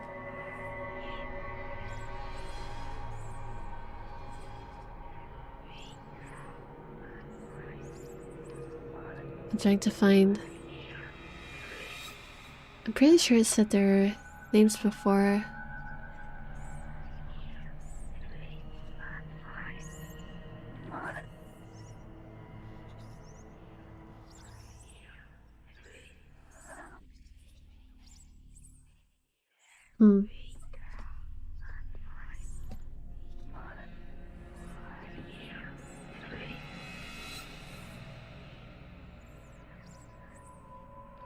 I can't find it. But I think, like, is her name Hannah? Yeah, and she's also at the same starting relationship level. So I think they're both main characters. So what I think is going to happen is that we're probably gonna get locked in or something. Something bad is gonna happen. Like, I don't know, just bad vibes. When we reached the parlor, however, an odd feeling washes over me. It starts off as small goosebumps on my skin, a feeling of being watched intently. Please don't jump scare me, just don't. Whispers in my ears, shadows dancing, lurking in the corners of my vision. Dark silhouettes that are gone when I turn to look. A chill settles down my spine, making me feel sick and I start to break out in a cold sweat. I can't do this. Me neither. Me neither. Is there anyone in chat? If so, please give me mental support. It's been too quiet in chat and it's making me more nervous. I need to sit down for a moment. The old ladies in the group have been requesting a break anyway. If I could just... Excuse me, everyone? We will be taking a 15-minute rest here before we visit the first floor. Oh, okay, they will visit the first floor. I was like, why would you only tour half a house? But it's because they're going in like, half the group goes up first, half the group goes down after. Support, support, support. Sorry, I was wrong. No worries. But thank you for the support. In the meantime, please help yourselves to the refreshments and snacks we prepared. If anyone has any questions, feel free to approach me. I'd be happy to help you. I let them sit while I retreat to a quiet corner to recover. It's not what you think. Don't think about it. It's not what you think. I probably just called back at school. Don't think about it. I left alone for a good while, the same words spilling out of my lips in a silent prayer. Until a hand taps my shoulder. It's probably just a fake out, but I still don't like it. Hello, you there? Okay, thank God. Yes, ma'am? Oh, look at you! Having to show a group around a mansion this big must be exhausting. Not a problem, ma'am. I'm just doing my job. What a hard worker! Anyway, Isabel, right? Isabella, actually. But yes, what can I help you with, ma'am, right? Please, just Hannah. Call me It Hannah. is Hannah. Oh, sorry. Hannah. But yeah, they are main characters. I just wanted to ask, how soon are we able to move in?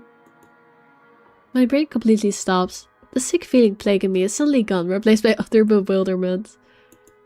Is this a joke? She looks at me expectantly as I struggle to come up with an answer. Wait, ma'am, you see... But we haven't even negotiated a price yet, ma'am. We haven't even finished touring the rest of the mansion. A sale would be great and all, but... She stops me from speaking any further and puts a hand on my shoulder. For a moment, with a tight smile, she looks as if she's tasted a particularly sour lemon. Oh, please, sweetie, don't insult me. Money is not a problem. I mean, I get that. And I get that money can buy you a lot of things, but like, come on, at least tour the rest of the house. And, just between you and me, this place is better off with us than with some old lady who'll probably just fill it up with cats. Hard disagree. Filling a house with cats is the best way to use it. I personally don't think there's anything wrong with having cats here, ma'am. Agreed. Hannah. Isabella's based. I'm sure there's more than enough space here if you want pets. Based. Perhaps I'm still not feeling well, but really, what's wrong with cats? More importantly, why is she talking about moving in already? Well, I'm more of a dog person. Technically, Isabella is too. It says in her profile. Here, dogs. But oh well. But you see, this is going to be a gift to my darling. It's going to be our anniversary soon. But what about ghosts and cats? Great combo. Like, they get along. They're both ominous. Maybe the ghost will get scared of the cats. Maybe they'll leave. Maybe they'll be happy. Maybe they'll be friends. It'll be fine. Out of all animals, cats are probably fine around ghosts. More fine than humans, at least. Like, if I was a ghost, haunting a mansion, I'd rather have it filled with cats than have people living in it and being rude. And it would be so wonderful if you can secure its purchase for us. Also, I'm pretty sure she wants the house. It's not for her lover, it's just for herself. Don't lie, girl. Why, I can even offer something extra if you help us out with the paperwork. Yeah, like I said, money can get you anything. If you want it fast, money can get you it. We actually have a process for this, ma'am. I don't really think that would be necessary or appropriate. And just what are you two lovely ladies talking about here? Leaving me and our lovely interior designer to talk here by ourselves. What would the people think, darling? Oh, it's just small talk, love. I was asking if she could help me with the Shut up and take the money, dumbass. Honestly, for how much he wants money, I would just take it and book it. Like, get out of this haunted house. Goodbye. But I get that she is like a goody two-shoes. She wants to do it the moral way, the correct way. I try not to wince when her nails dig into my shoulder. I can't help but send an imploring look at Miss Culler, who only gives me an apologetic smile and a shrug. Yeah, I think because... Oh, I get why it's doing the story updated. It's because my relationship with her is good. I'm pretty sure if I'd done the other option, my relationship would have been worse, that's why it updates, because I would have gotten different events. Yeah, I can give you a fact sheet and a form to fill out. She wastes no time and taking the papers from my hand and shuffles through the bunch.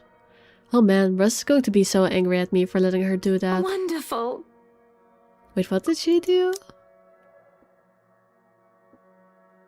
Oh.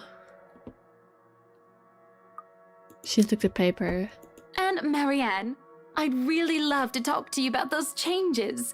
You took some notes earlier, yes? I did, Mom. But I really hope that this time... Excellent. Hopefully you can help us out too, Isabel. Isabella. Right. It's a lovely name, Isabel. I feel like she might be pretending to be dumber than she is. I called her a bimbo earlier, but I'm starting to think that might just be a front. Like, that's a thing, like an archetype, I guess you could say. Like rich ladies who pretend to be innocent and darling, when really they're like super manipulative. The type to poison their husbands is what I mean. Not that I think she'd poison her husband, but like, as a general trope. It's Isabella. Yes, that's great. We'll be more than happy to put in a good word to your superiors too, and... What's this? Oh, it's the help me letter, right? D-list horror prop, I just got an achievement. It's the help me letter. A look of confusion and disgust appears on her face. Turning to her husband, he merely shrugs in reply, it's the help me letter. That's, an interesting work of art. Not to my taste, though. I'm sorry. The mouth movements are so weird. Are they? Maybe I'm too used to, like, games with stupid mouth movements, like visual novels. This is actually far from the worst I've seen. Darling, Buttercup, art is a complete overstatement for this garbage. It looks like a cheap prop from a D-list horror film.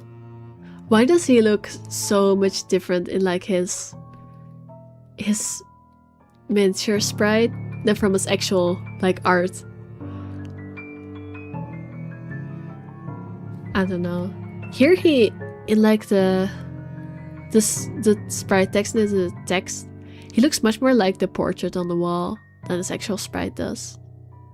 Shush, love. Let the girl do what she pleases with, what do they call this? Oh, forget about it.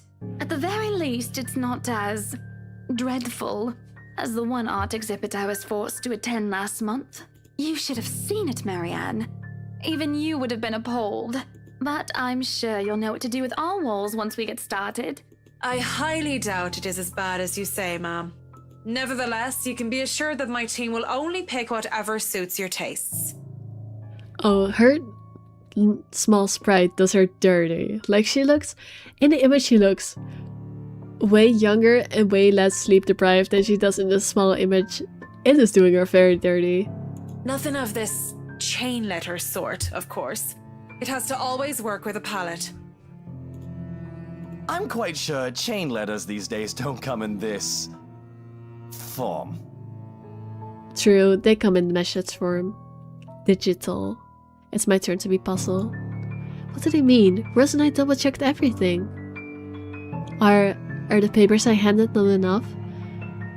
Oh, I get it. The ominous feeling is what summoned it back into the pile. I want to ask what I did wrong, but I don't want to mess this up. But with the way Mem Hannah's leading the conversation, I'm afraid this is exactly what will happen if I do interrupt her. Wait, what? I'll mess it up. That's good to hear. See, darling, isn't she an absolute delight to work with? I can't wait to see how this place will look when she's done with it. Oh, you don't have to tell me that, Buttercup. A smile is back on her face, but she turns to me and hands me a strange piece of paper. I would still put it away if I were you, though. Otherwise, people might get the wrong impression. Anyway, as I was saying... I don't hear the rest of what she says. If I did that, don't jump scare me, don't. I can only stare down at the paper, at the letter in my hands. The sides crinkle in my grip and my breathing grows labored. Dread quickly fills my mind. Don't jump scare me. Isabella? Isabella? Are you alright? You're looking pale. Oh, Rose is here. I didn't even notice when Rose's group joined us in the parlor. I want nothing more than to say, no, I'm not alright. All their voices kind of blend together for me. Like, I don't want to be that person who says all British people sound the same. But I can't recognize their voices as well as I can in other games.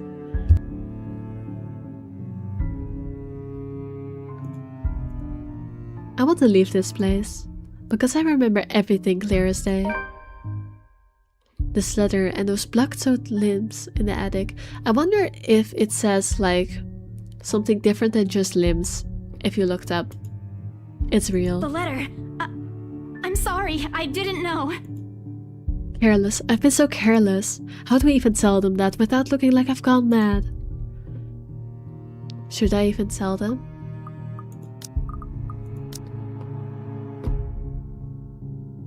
Here's the thing. Rose is the main character. She doesn't have a stat. So...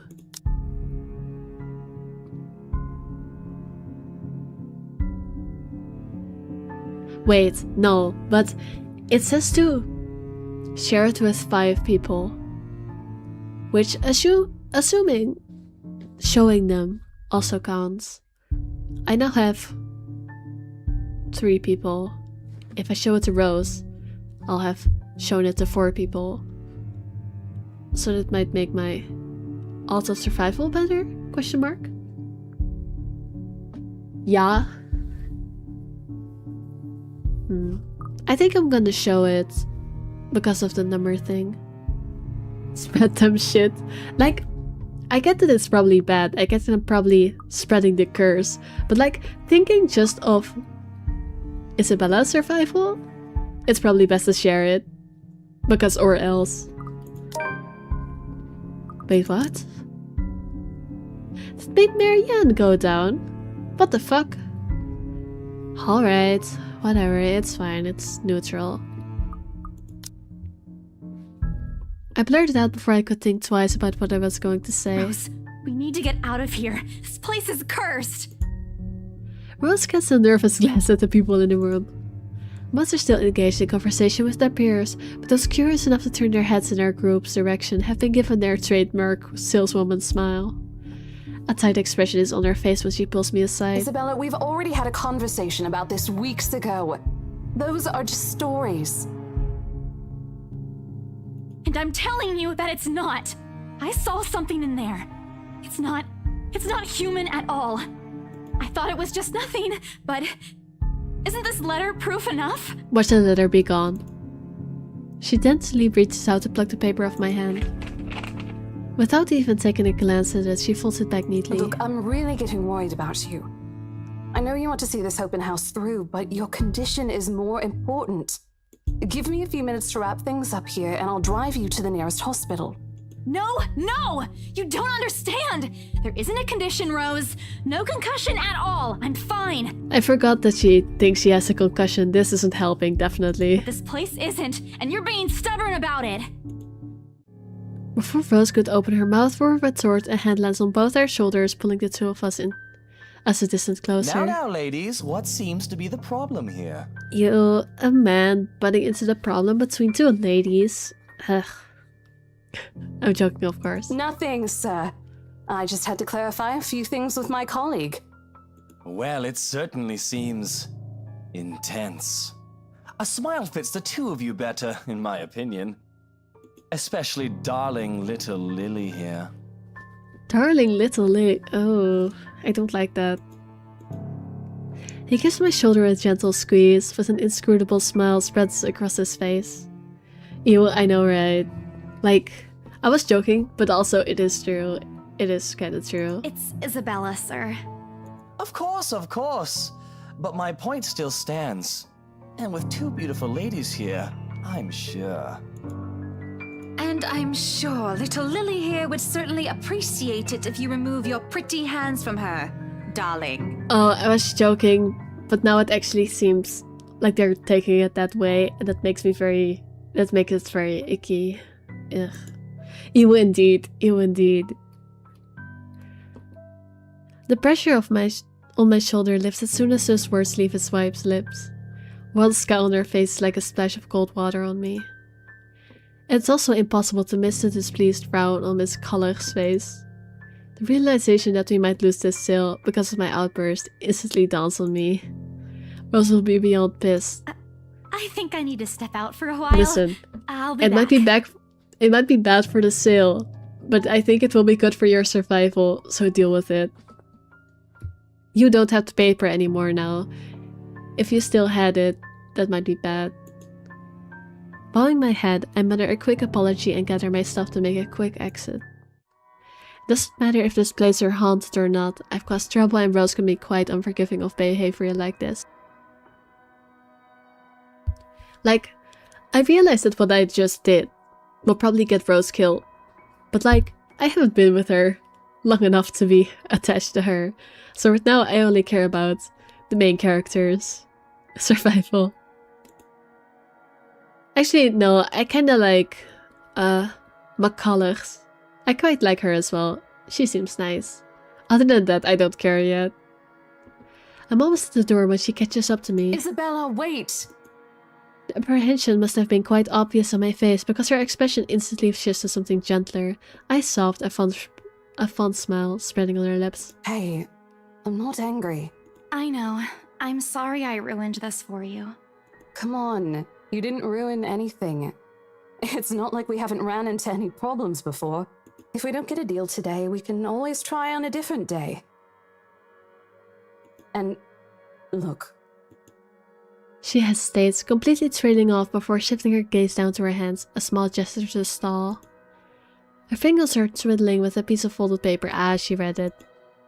It's that stupid letter again. My hands stiffen when she gives it back, but I take it nevertheless, more as an automatic response than any desire to have it back. And we have the letter again.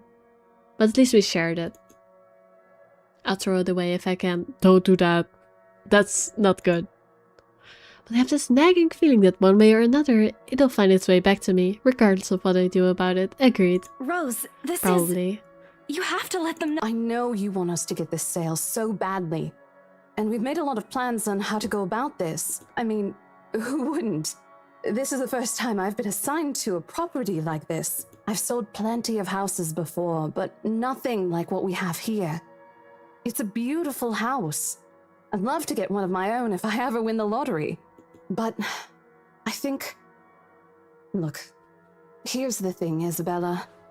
If we are going to do we're this, getting the work talk. on something, I don't know, this big. We're getting I the... need you I in don't top think you're shape. suitable for this And talk. lay you Oh on- no. My mind stops. What? Wait. No, I can still work. I just need to get myself together. That's what you said earlier. I let it go because I thought, hey, it's your own body and you Bro, should who know more cares than if anyone it's how you feel. haunted? Give it to the weird rich people, will make it their problem. First of all, it's haunted. But I mean, yeah, we could just give it to the weird rich people. That might honestly be the smart decision, yeah. But also, there feels like there's something weird with them. Like, I don't blame her for not vibing with it. Like, if this wasn't in the context of a horror game where we know shit's gonna hit the fan, I would be hesitant as well, because that's not proper and you could lose your job.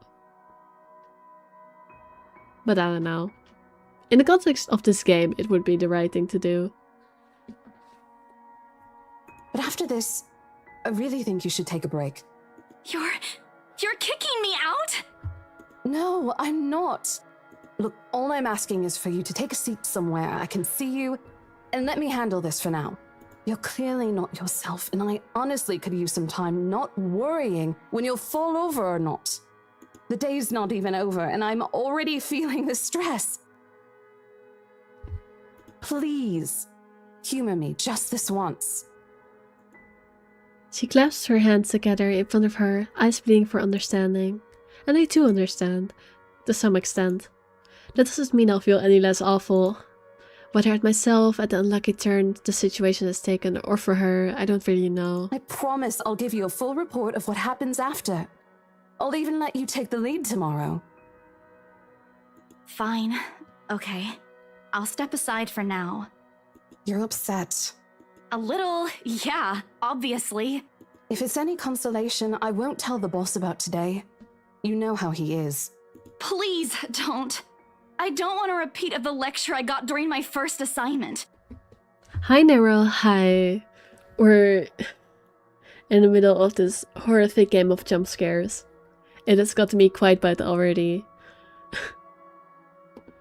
But right now we're just trying to sell a house. A very, very haunted house. A very haunted house that is making our coworkers think we're crazy. And have a concussion. Is this a visual novel? Yes, a horror one specifically.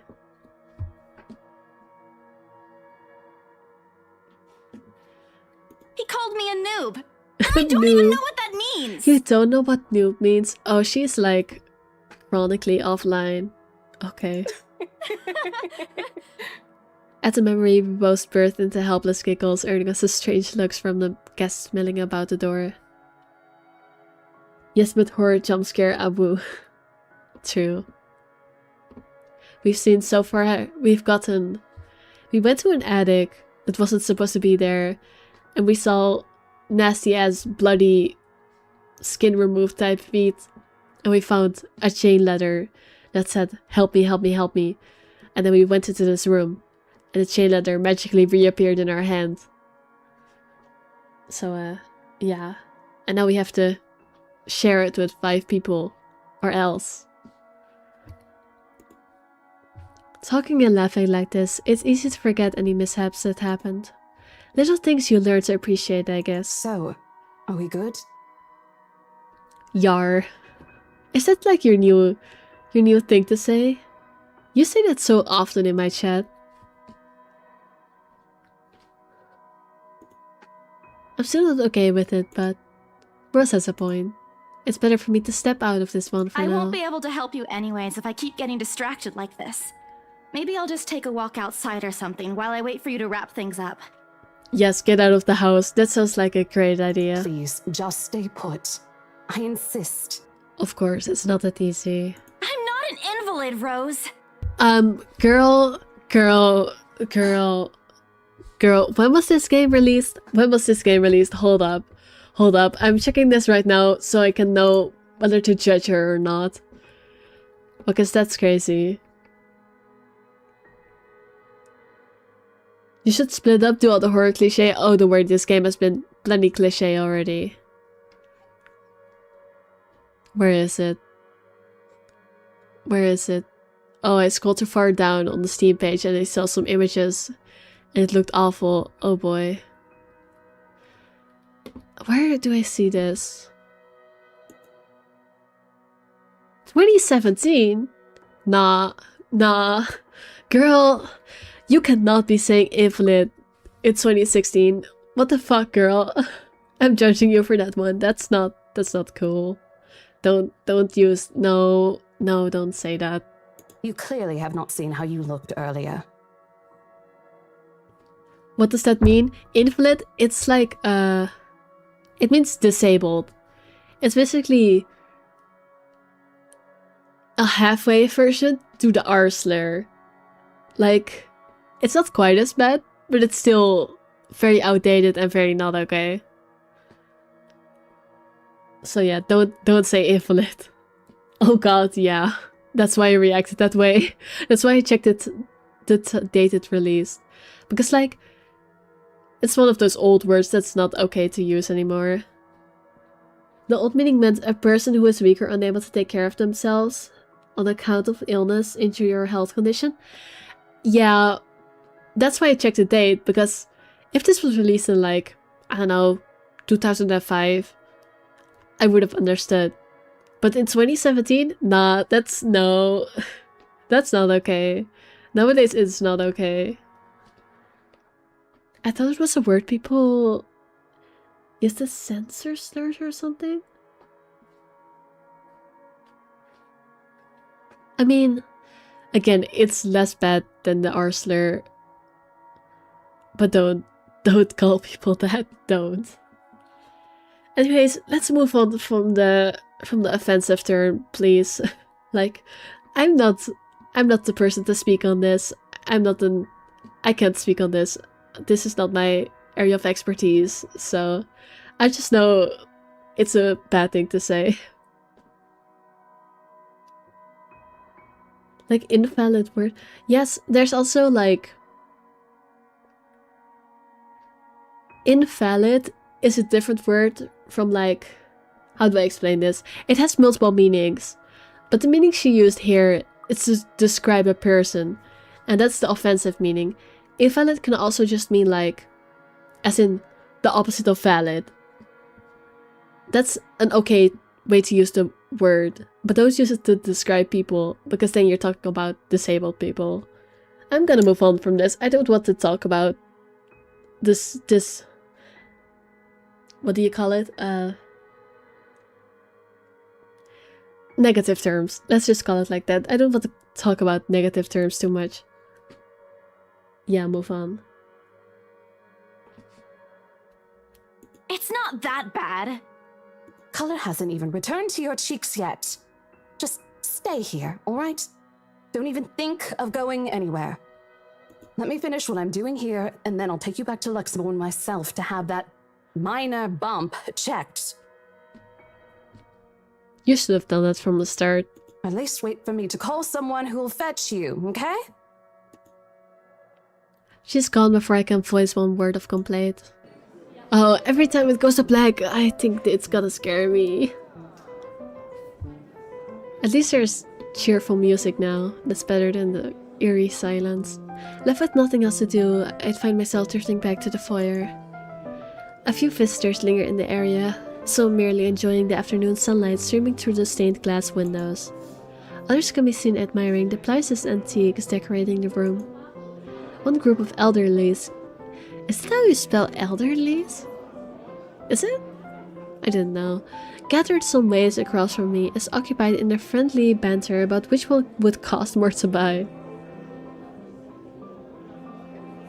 Wait, what do you mean with which one? Oh, the antiques, duh. A little argument here, an occasional laughter and teasing there. I smiled to myself. The conversation reminds me of what I've been missing these past few months. Elderly is the normal one? I mean, yeah, but I guess the multiple version would be elderly's. I've just never seen it. Rose is probably right. I do need a break. Maybe this afternoon's hangout will help? Speaking of, I should call Ash. Alright, the e-boy. It's a few hours early from what I've told him, but he did ask for a call once I'm done. Besides, I don't have a ride back. He offered, so I might as well take it. Multiple is still elderly? Actually, yeah, you're right. This game is just weird. Elderly is an old version. Yeah, okay. I'm not crazy. It did feel weird. Doesn't he'll ever accept the letter, personal convictions and all. Wait, what? Oh, bribe him into giving me one. Honestly, if there's something I find admirable in him, despite his tendency to annoy the hell out of me, it's that. Well, whatever way works, a free ride is still a free ride. There's Rose's offer too, but despite what she says I know she'll be busy for the rest of this afternoon, especially without me assisting. Bothering her for a favor as small as this is the last thing I want to do right now. A couple of minutes and a few prayers asking for decent signal later, the call finally connects and... Don't make it scary again. Last thing we called, it didn't go so well. Shit! Sup, I'm Ash from Deluxe City.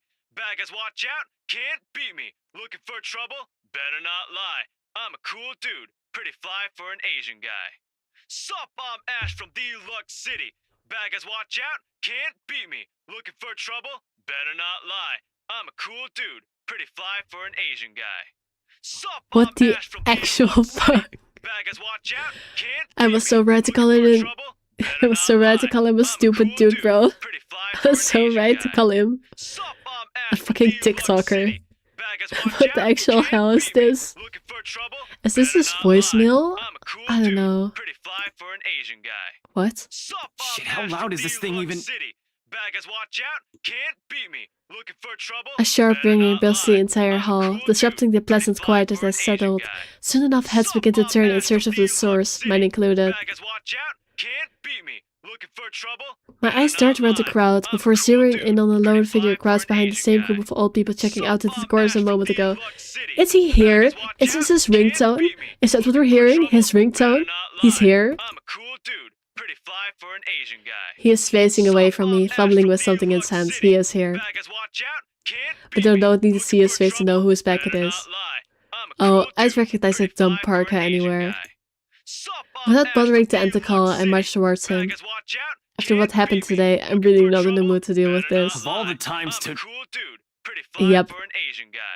Damn, his hair looks a lot less blue than in the picture. It is his ringtone. It is his ringtone. It is literally his ringtone. Ashton Frey! What happens next is something I'll surely regret later for not having recorded. He jumps, lets out an undignified yelp, followed by his phone slipping out from his grip. If you call that an undignified yelp... That was a... Like, not to judge the voice actors, but that was not an undignified yelp. That was like... a mild... dainty sound of surprise. Like, that was not an undignified yelp. I've made worse sounds in the stream alone. Like, I've been getting scared all over the place. I've been jumping all over. This was not an undignified yelp. You're exaggerating. It bounces from one hand to the other in a poor attempt to catch it before ultimately falling flat on the floor with a resounding clack. I kind of feel sorry for the phone. And the floor. It's not every day that you can catch someone like Ash off guard and get a reaction. Damn his stupid detective senses. Detective senses. Detective senses. Really? Detective senses. This guy.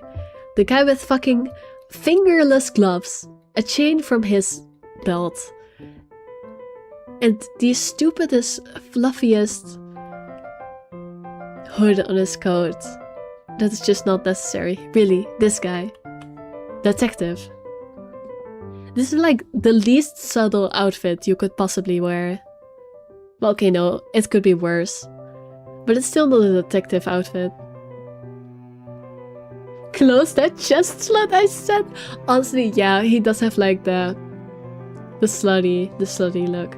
I was so right to call him an e-boy. He would do numbers on TikTok. Sounded a little pathetic, TBH. Agreed. He does sound very pathetic. Your message got been censored. Oh, that's what you said, I see. He would.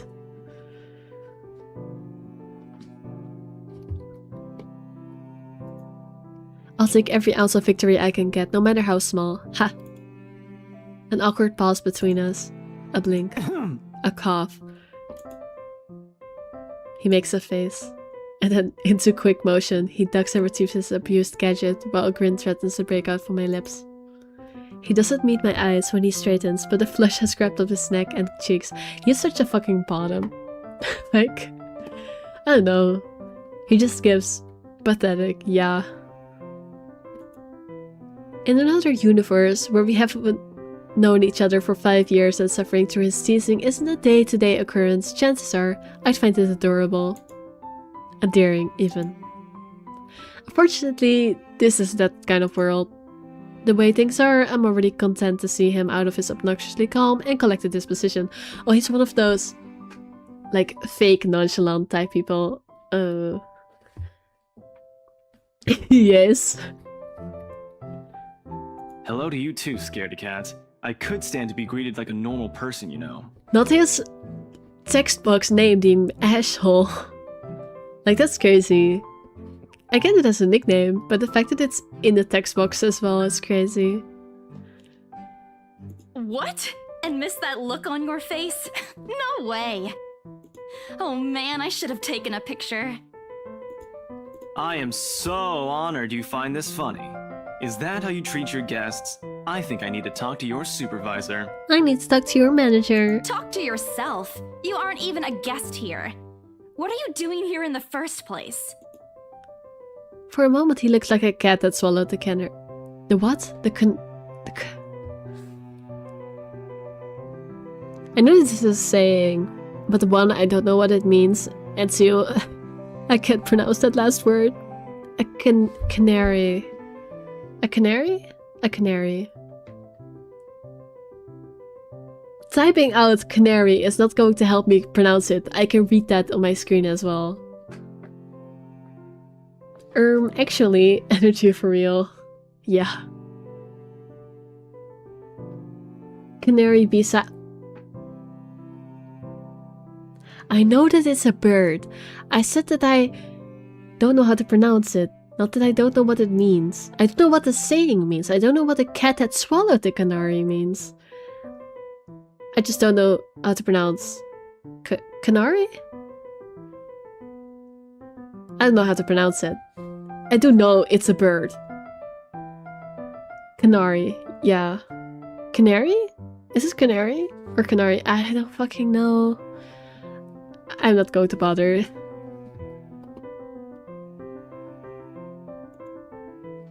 Suddenly checking every nook and cranny in his phone for any damage or scratches seems to be much more interesting activity than explaining himself. Ash? I could be looking to buy a house. He does look rich, actually. A mansion? Yeah, why not? Did you see the view outside? It But he doesn't looks look haunted like... to me at all. He looks fake rich, not actually rich. He looks like... buys a super expensive car with all his savings just so he can drive it around and pretend to be rich even though he's now 10 million in debt. That kind of vibe he gives. He's messing with me. Ashton, I am not in the mood. What are you doing here?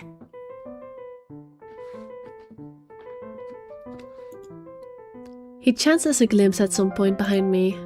The parlor? Curious, I follow his gaze, but before I can figure out what has caught his attention, he places a hand on my shoulder and turns me back to face him. I just finished working on something, so I dropped by. What is steak rich? I said fake rich. Fake with an F. Fake rich. I'm sorry my accent is confusing you. I am trying my best, but all this reading is a challenge. Oh, okay. I still don't see how his work has anything to do with why he's here. At my confused look, he drops the hand resting on my arm, like he's touched something particularly hot, and casually rubs the back of his neck. Does he like us? Does he have a crush? No, you're all good. I probably just misheard. Okay. Again, I do understand if my accent makes things hard to understand. Because I'm not very good at pronouncing words. And I said I'll see if I can pick you up. Turns out I can. Free time and all. So here I am. Figured you'd still be busy, and so I roamed around for a while. What a boy failure. He gives real pathetic energy.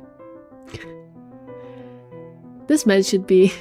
No, Lisa, what are you saying?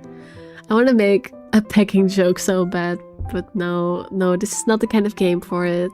Just... I'm just gonna move on.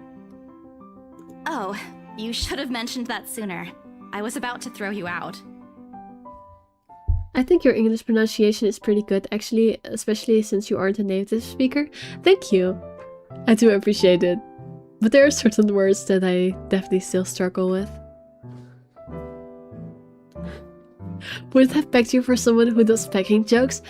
It's not so much that I am the type for pegging jokes, it's that I've been around people who make pegging jokes for too long, and now I make pegging jokes. That's the problem.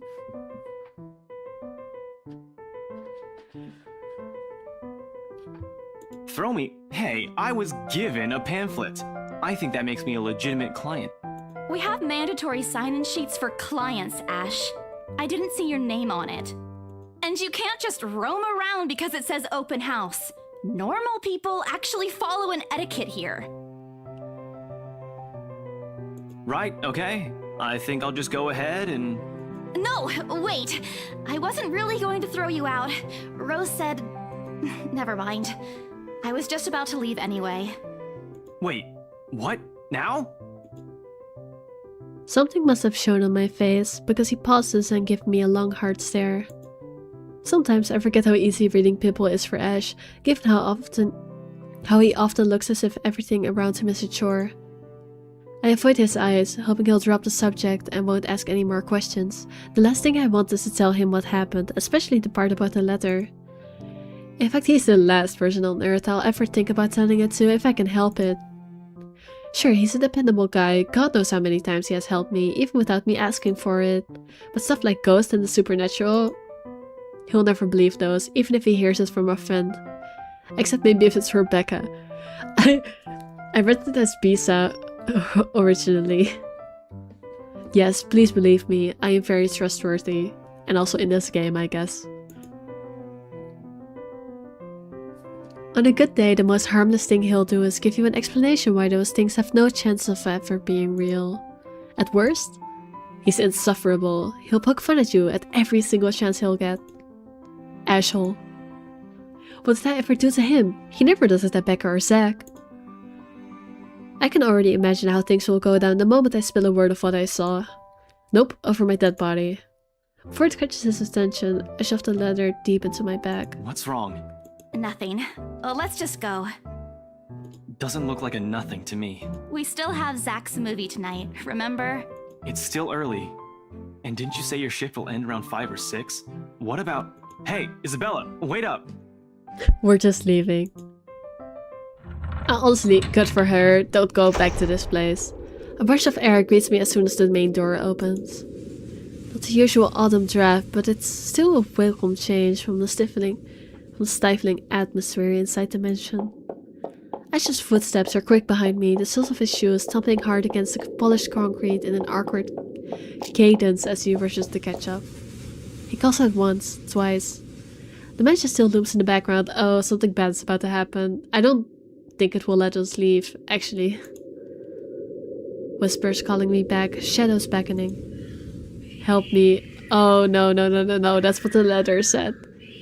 No, no, no, no, no, no. Help me. I don't look back. Okay, good. We're gone. I guess today is not the day where we get trapped. Probably tomorrow.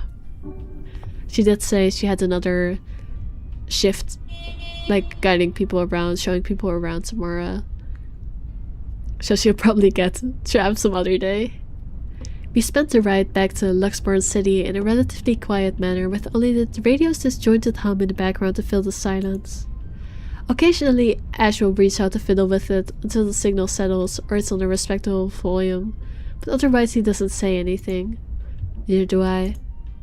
However, if the furtive remember to hydrate me, don't worry, I will end in like once this part is over. I will end in a little while, so it's fine. I'll hydrate after. What does furtive mean? I don't know.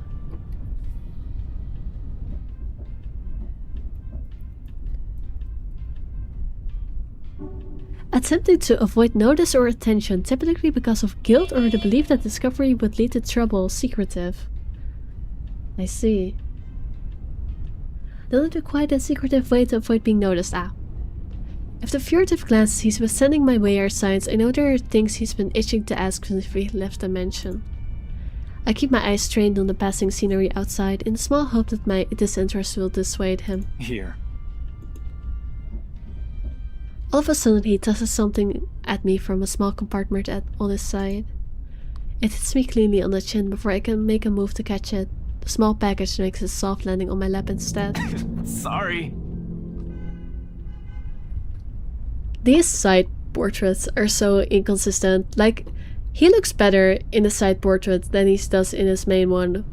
But like the Luke is his name, I think? The blonde guy looks not very good in his side profile. The glare sent him wipes the smirk about to form cleanly off his face.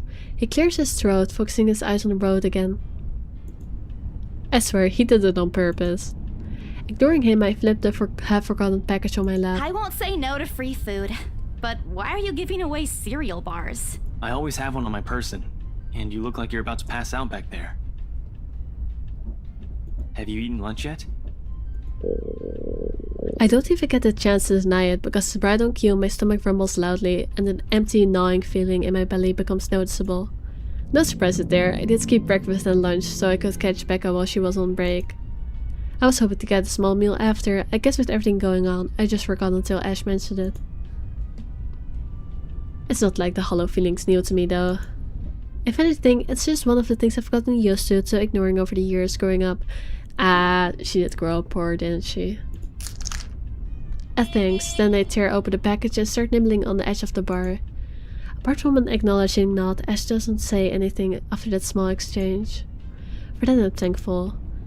After getting an earful from both Becca and Rhodes, it's nice to be able to just sit down with someone who's not going to nag at you. How'd the open house go? The usual. We got a bigger crowd than normal because of the property's fame, but really no different from the typical open house. Aside from the part where it was haunted. On second thought, it actually looks like a fancy party more than an open house. I've never felt so underdressed in my life. Nah, you look fine. You look more formal than I dress usually. Weren't you there? I wasn't really listening. I should have asked someone to kick you out. No, you won't. And what makes you so sure? One, ever since you got assigned to this property, you've been freaking out about it. Rebecca's words, not mine. She's been complaining to me about how you talked your ears off, by the way. Two, despite your initial qualms about the place, you still took the job. Which brings us to three. It's been months since you last settled a deal, and you're short on money right now since you're back to your instant noodle diet. Damn. I hate that he sounds like me. Like I talk like this. When I get analytical about games, I sound like this. And I don't like that I am similar to him, because he seems like kind of a bum. How do you even know about the last one?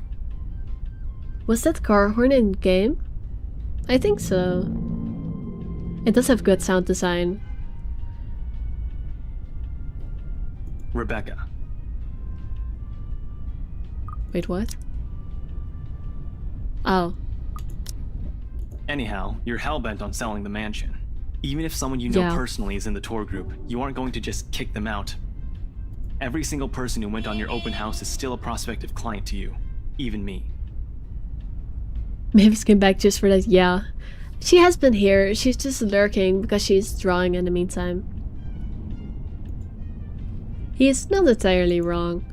Oh man, I walked right into that one, didn't I? I hate you. I really hate you right now. His answers a small laugh. The kind that screams, I'm right, I told you so. I hate it when he does that. I'll have you know that there's already someone who's extremely interested in this property. Another yeah. So even if you expressed any sort of interest in it, I don't think they'd be willing to let you have it. Too bad. Provided I didn't botch it with the rights. Ma'am Hannah in particular didn't look too pleased with what I did. I made a bad choice. At least my relationship is still fine, but... Why is my relationship with Rebecca high? Oh right, because I made a choice about what I eat at the start. I owe Rose a big apology. I hope she likes free donuts. You don't seem too happy about it. I am happy. Doesn't this look like a happy face to you? Femboy? What do you mean femboy? What kind of femboy?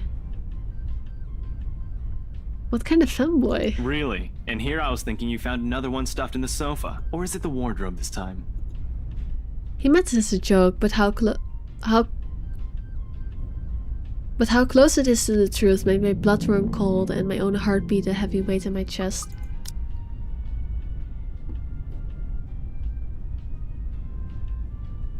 What? What's stuffed in the sofa? A happy face? Am I missing something? Is this like a joke about her being fake? Her pretending to be fine? I don't know. I didn't think it was funny. All at once, the letter in my bag feels a whole lot heavier, burdened by my own guilt and apprehension. Right, she still has it. Yeah, well, things happened. Stuff the right couple might not be pleased about. No need to make a fuss about it. It's normal in the business. You made them angry? Not angry, just stuff happened. Like? Things. Did they do anything? Your clients, the rights, was it? I can't answer that. He's gonna catch on if I lie to him. He's observant, he's not gonna know. At least not without revealing everything that took place in the attic. Change the You subject. keep asking me about my work, yet you haven't said a single word about yours. Yeah. He doesn't appreciate me lying. He would catch on. That's not fair. Both you and Zach have literally disappeared off the face of the earth. An over-exaggeration, but changing the subject to something else is still better than outright lying to him. Besides, it never works with him. I'm not sure if it's because I'm just bad at it or because he's just really very good at his job. Is he, like, actually for real a detective? It seems like it, but still, he doesn't seem the sort. He doesn't answer immediately, only momentarily shifting a glance over at me, returning it back to the road when he has to make a sharp turn. Outside, the sun has already started to descend, casting a vibrant orange glow on the tall buildings. I wonder how long before we reach the venue for Zach's film. Checking the street signs outside, it appears Ash has taken the longer route. Odd, but he's probably trying to avoid rush hour traffic. Didn't we just talk a week ago over chat? That's different. Linking your awful memes in the group chat box every morning isn't exactly a conversation. I can't believe she gets sent memes but doesn't know the word noob. Like, how does that happen? Especially in 2017. Like, the word is kind of faded out now. But in 2017, it was prevalent. Excuse me, I don't hear you calling them awful while you're laughing at all of them. Meme Scout is chatting. I do agree. Shut up! and you aren't answering my question. That earns him a soft punch to his arm. Isn't he driving? Like, normally I can agree with soft punches, but not while someone's driving. I did laugh at them, but I'm not going to give him the satisfaction of knowing that I find most of them funny. It'll only make his head bigger. Stupid Ash. Alright. Lay off on the abuse. Remember that case I mentioned before? We've been trying to pin the bastard down, but it required more work than we anticipated. The guy's slippery like that. We got some good lead months ago. He recounts what he's been doing in the time we haven't seen each other. Also, I've wondered why Ash's voice seems weird to me, We've but been trying to pin the bastard down. He's also not British. That's why he sounds weird. The guy's slippery like that. We got some good lead months ago. He's the one other character that doesn't sound from the like he's from the British Isles. That's why he sounds weird. Wait, did I read that? He recounts what he's been doing in the time we haven't seen each other. His usual work, the occasional small investigations, and the big case he's been stuck working on. Stuff he couldn't mention in the brief time we catch each other online. Although the most of it are the trimmed down version, only things he can tell. He has always been careful about that.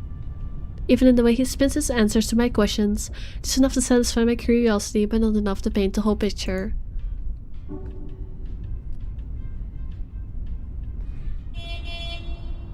Are we in Britain? Yes. First of all, the mansion is too old to be in America. Like, it's from 1620. That's too old to be American. He is Japanese American? I mean, yeah, figured. I mean, he literally said in his fucking ringtone that he's Asian. So figures. But why is the Japanese American in the UK is what I want to know. Loris came with the answer, apparently.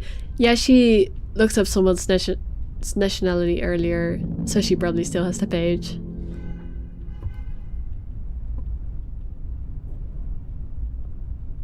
At one point, his voice takes on a strained tone when he mentions something about the big case, but I don't dwell on it much. That's normal, right? I mean, who wouldn't be frustrated if you couldn't bring someone to justice because they keep slipping out of your fingers? If I were in his shoes, I'd definitely lose my mind.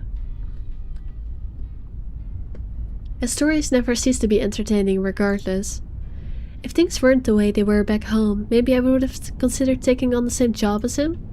Well, no, not really. Mama would never allow that. But the idea is still there, along with countless others I've let go. Time passes quickly between us in this matter, and before I know it, we're already at the movie house. Movie house? Is that what it's called? Isn't it like either a movie theater or a cinema? I've never heard movie house.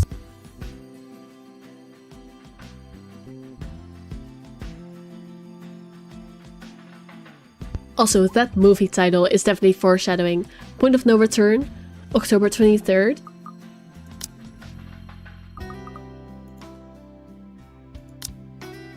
That's definitely foreshadowing.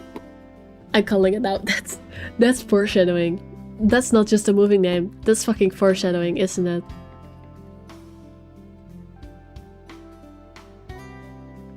He obviously came to Britain to visit. I don't get that reference. I know it's probably a reference. I don't get the reference. Movie house is a word for use for Simna too. Interesting. I'm learning a lot of new words today. I don't know that many English words. Pocket chibi is foreshadowing, yes, obviously. Also, bad cat is also foreshadowing.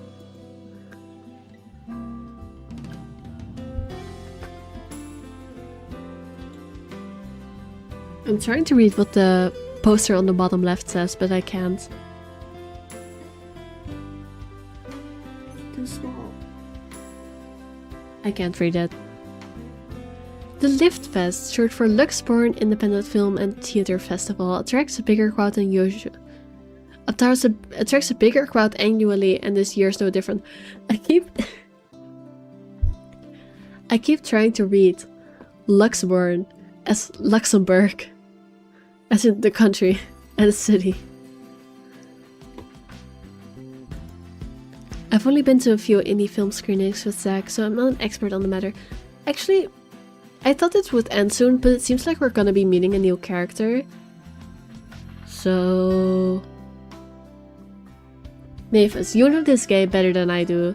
If you're still here, how long is this sequence? Does it go on for a long time? Because if it does, I might end here, but if it's short, I'll continue until it's done.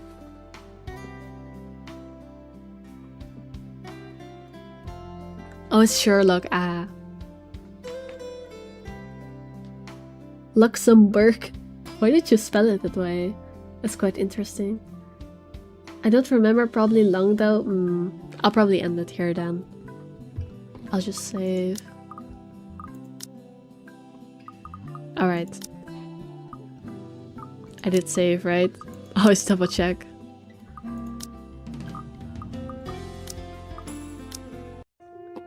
Alright.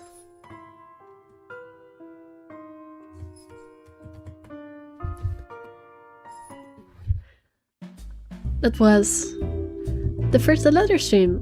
Not that much has happened so far, except for like the starting jump scares and stuff. But we got somewhere. I streamed for 2 hours, that's good enough. Actually, 3 hours and 50 minutes even. Again, sorry for starting late, it just had to be that way. I didn't see a single scary thing. Trust me, I did. I got very jump scared at it, like I actually almost jumped out of my chair. Love the train tracks, it's still not train tracks. But yeah. Had to be that way. Shaking my head. Everything I remember being long. I mean, fair, it does have like... How many words does this game have? 700,000? I missed feet? Yes, you did meet. You did miss feet. Very gross, bloody, muscle, purple colored feet. Not the attractive kind of feet. But Maves did act weird about it. Good. Agreed. I agree with that. But yeah. Did I have anything else I wanted to say this stream? I ended it very quickly. Or not ended. I started it very quickly. I didn't talk for very long. So I'm gonna double check real quick. Oh my god, I need to like end my stream because I am messing up my words. I've been reading too much.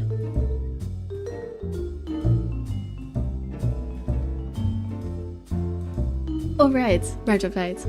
I did say in... I forgot what stream it is, but in one of Maves' streams, I said I would stream a Yuri game, but I ended up streaming this instead. Don't worry, the Yuri game will come eventually. I just decided to do this first.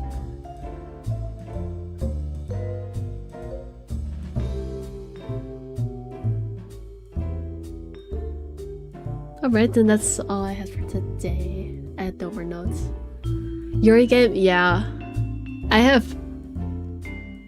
We will wait for the case, I guess. I bought a bunch of games for the winter sale, and a lot of them are Yuri. Like, there are genuinely a lot of Yuri, so you'll be fed. It just won't be right now. But you will have to wait for it. I mean, technically I could do like another visual novel next to this one, but it's not horror. So maybe you'll get Yuri, or maybe you'll have to wait. We'll see. Girls kissing. I mean, I already make plenty of those jokes in my freaking FNAF stream. I say some diabolical stuff about Ballora. But oh well. Alright, I did have another thing I wanted to say. I am so sad that no one actually commented under my FNAF stream. I asked y'all all which animatronic you wanted to twist your balls and no one commented. How dare you?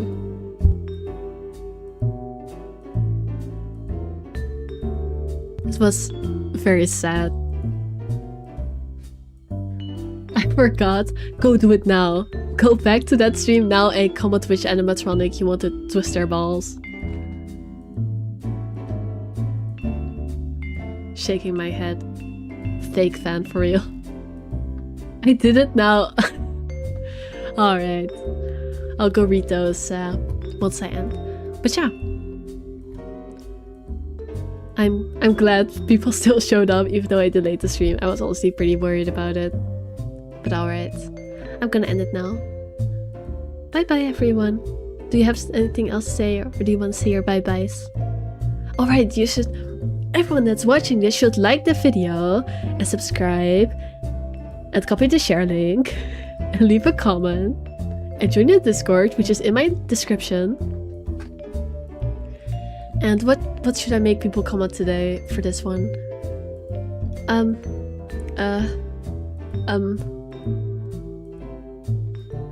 Comment your favorite copy pasta. Since we're in the theme of like chain messages, go copy your favorite copy pasta into my comments. Yes, that will be the one for today. Alright, everyone, bye bye.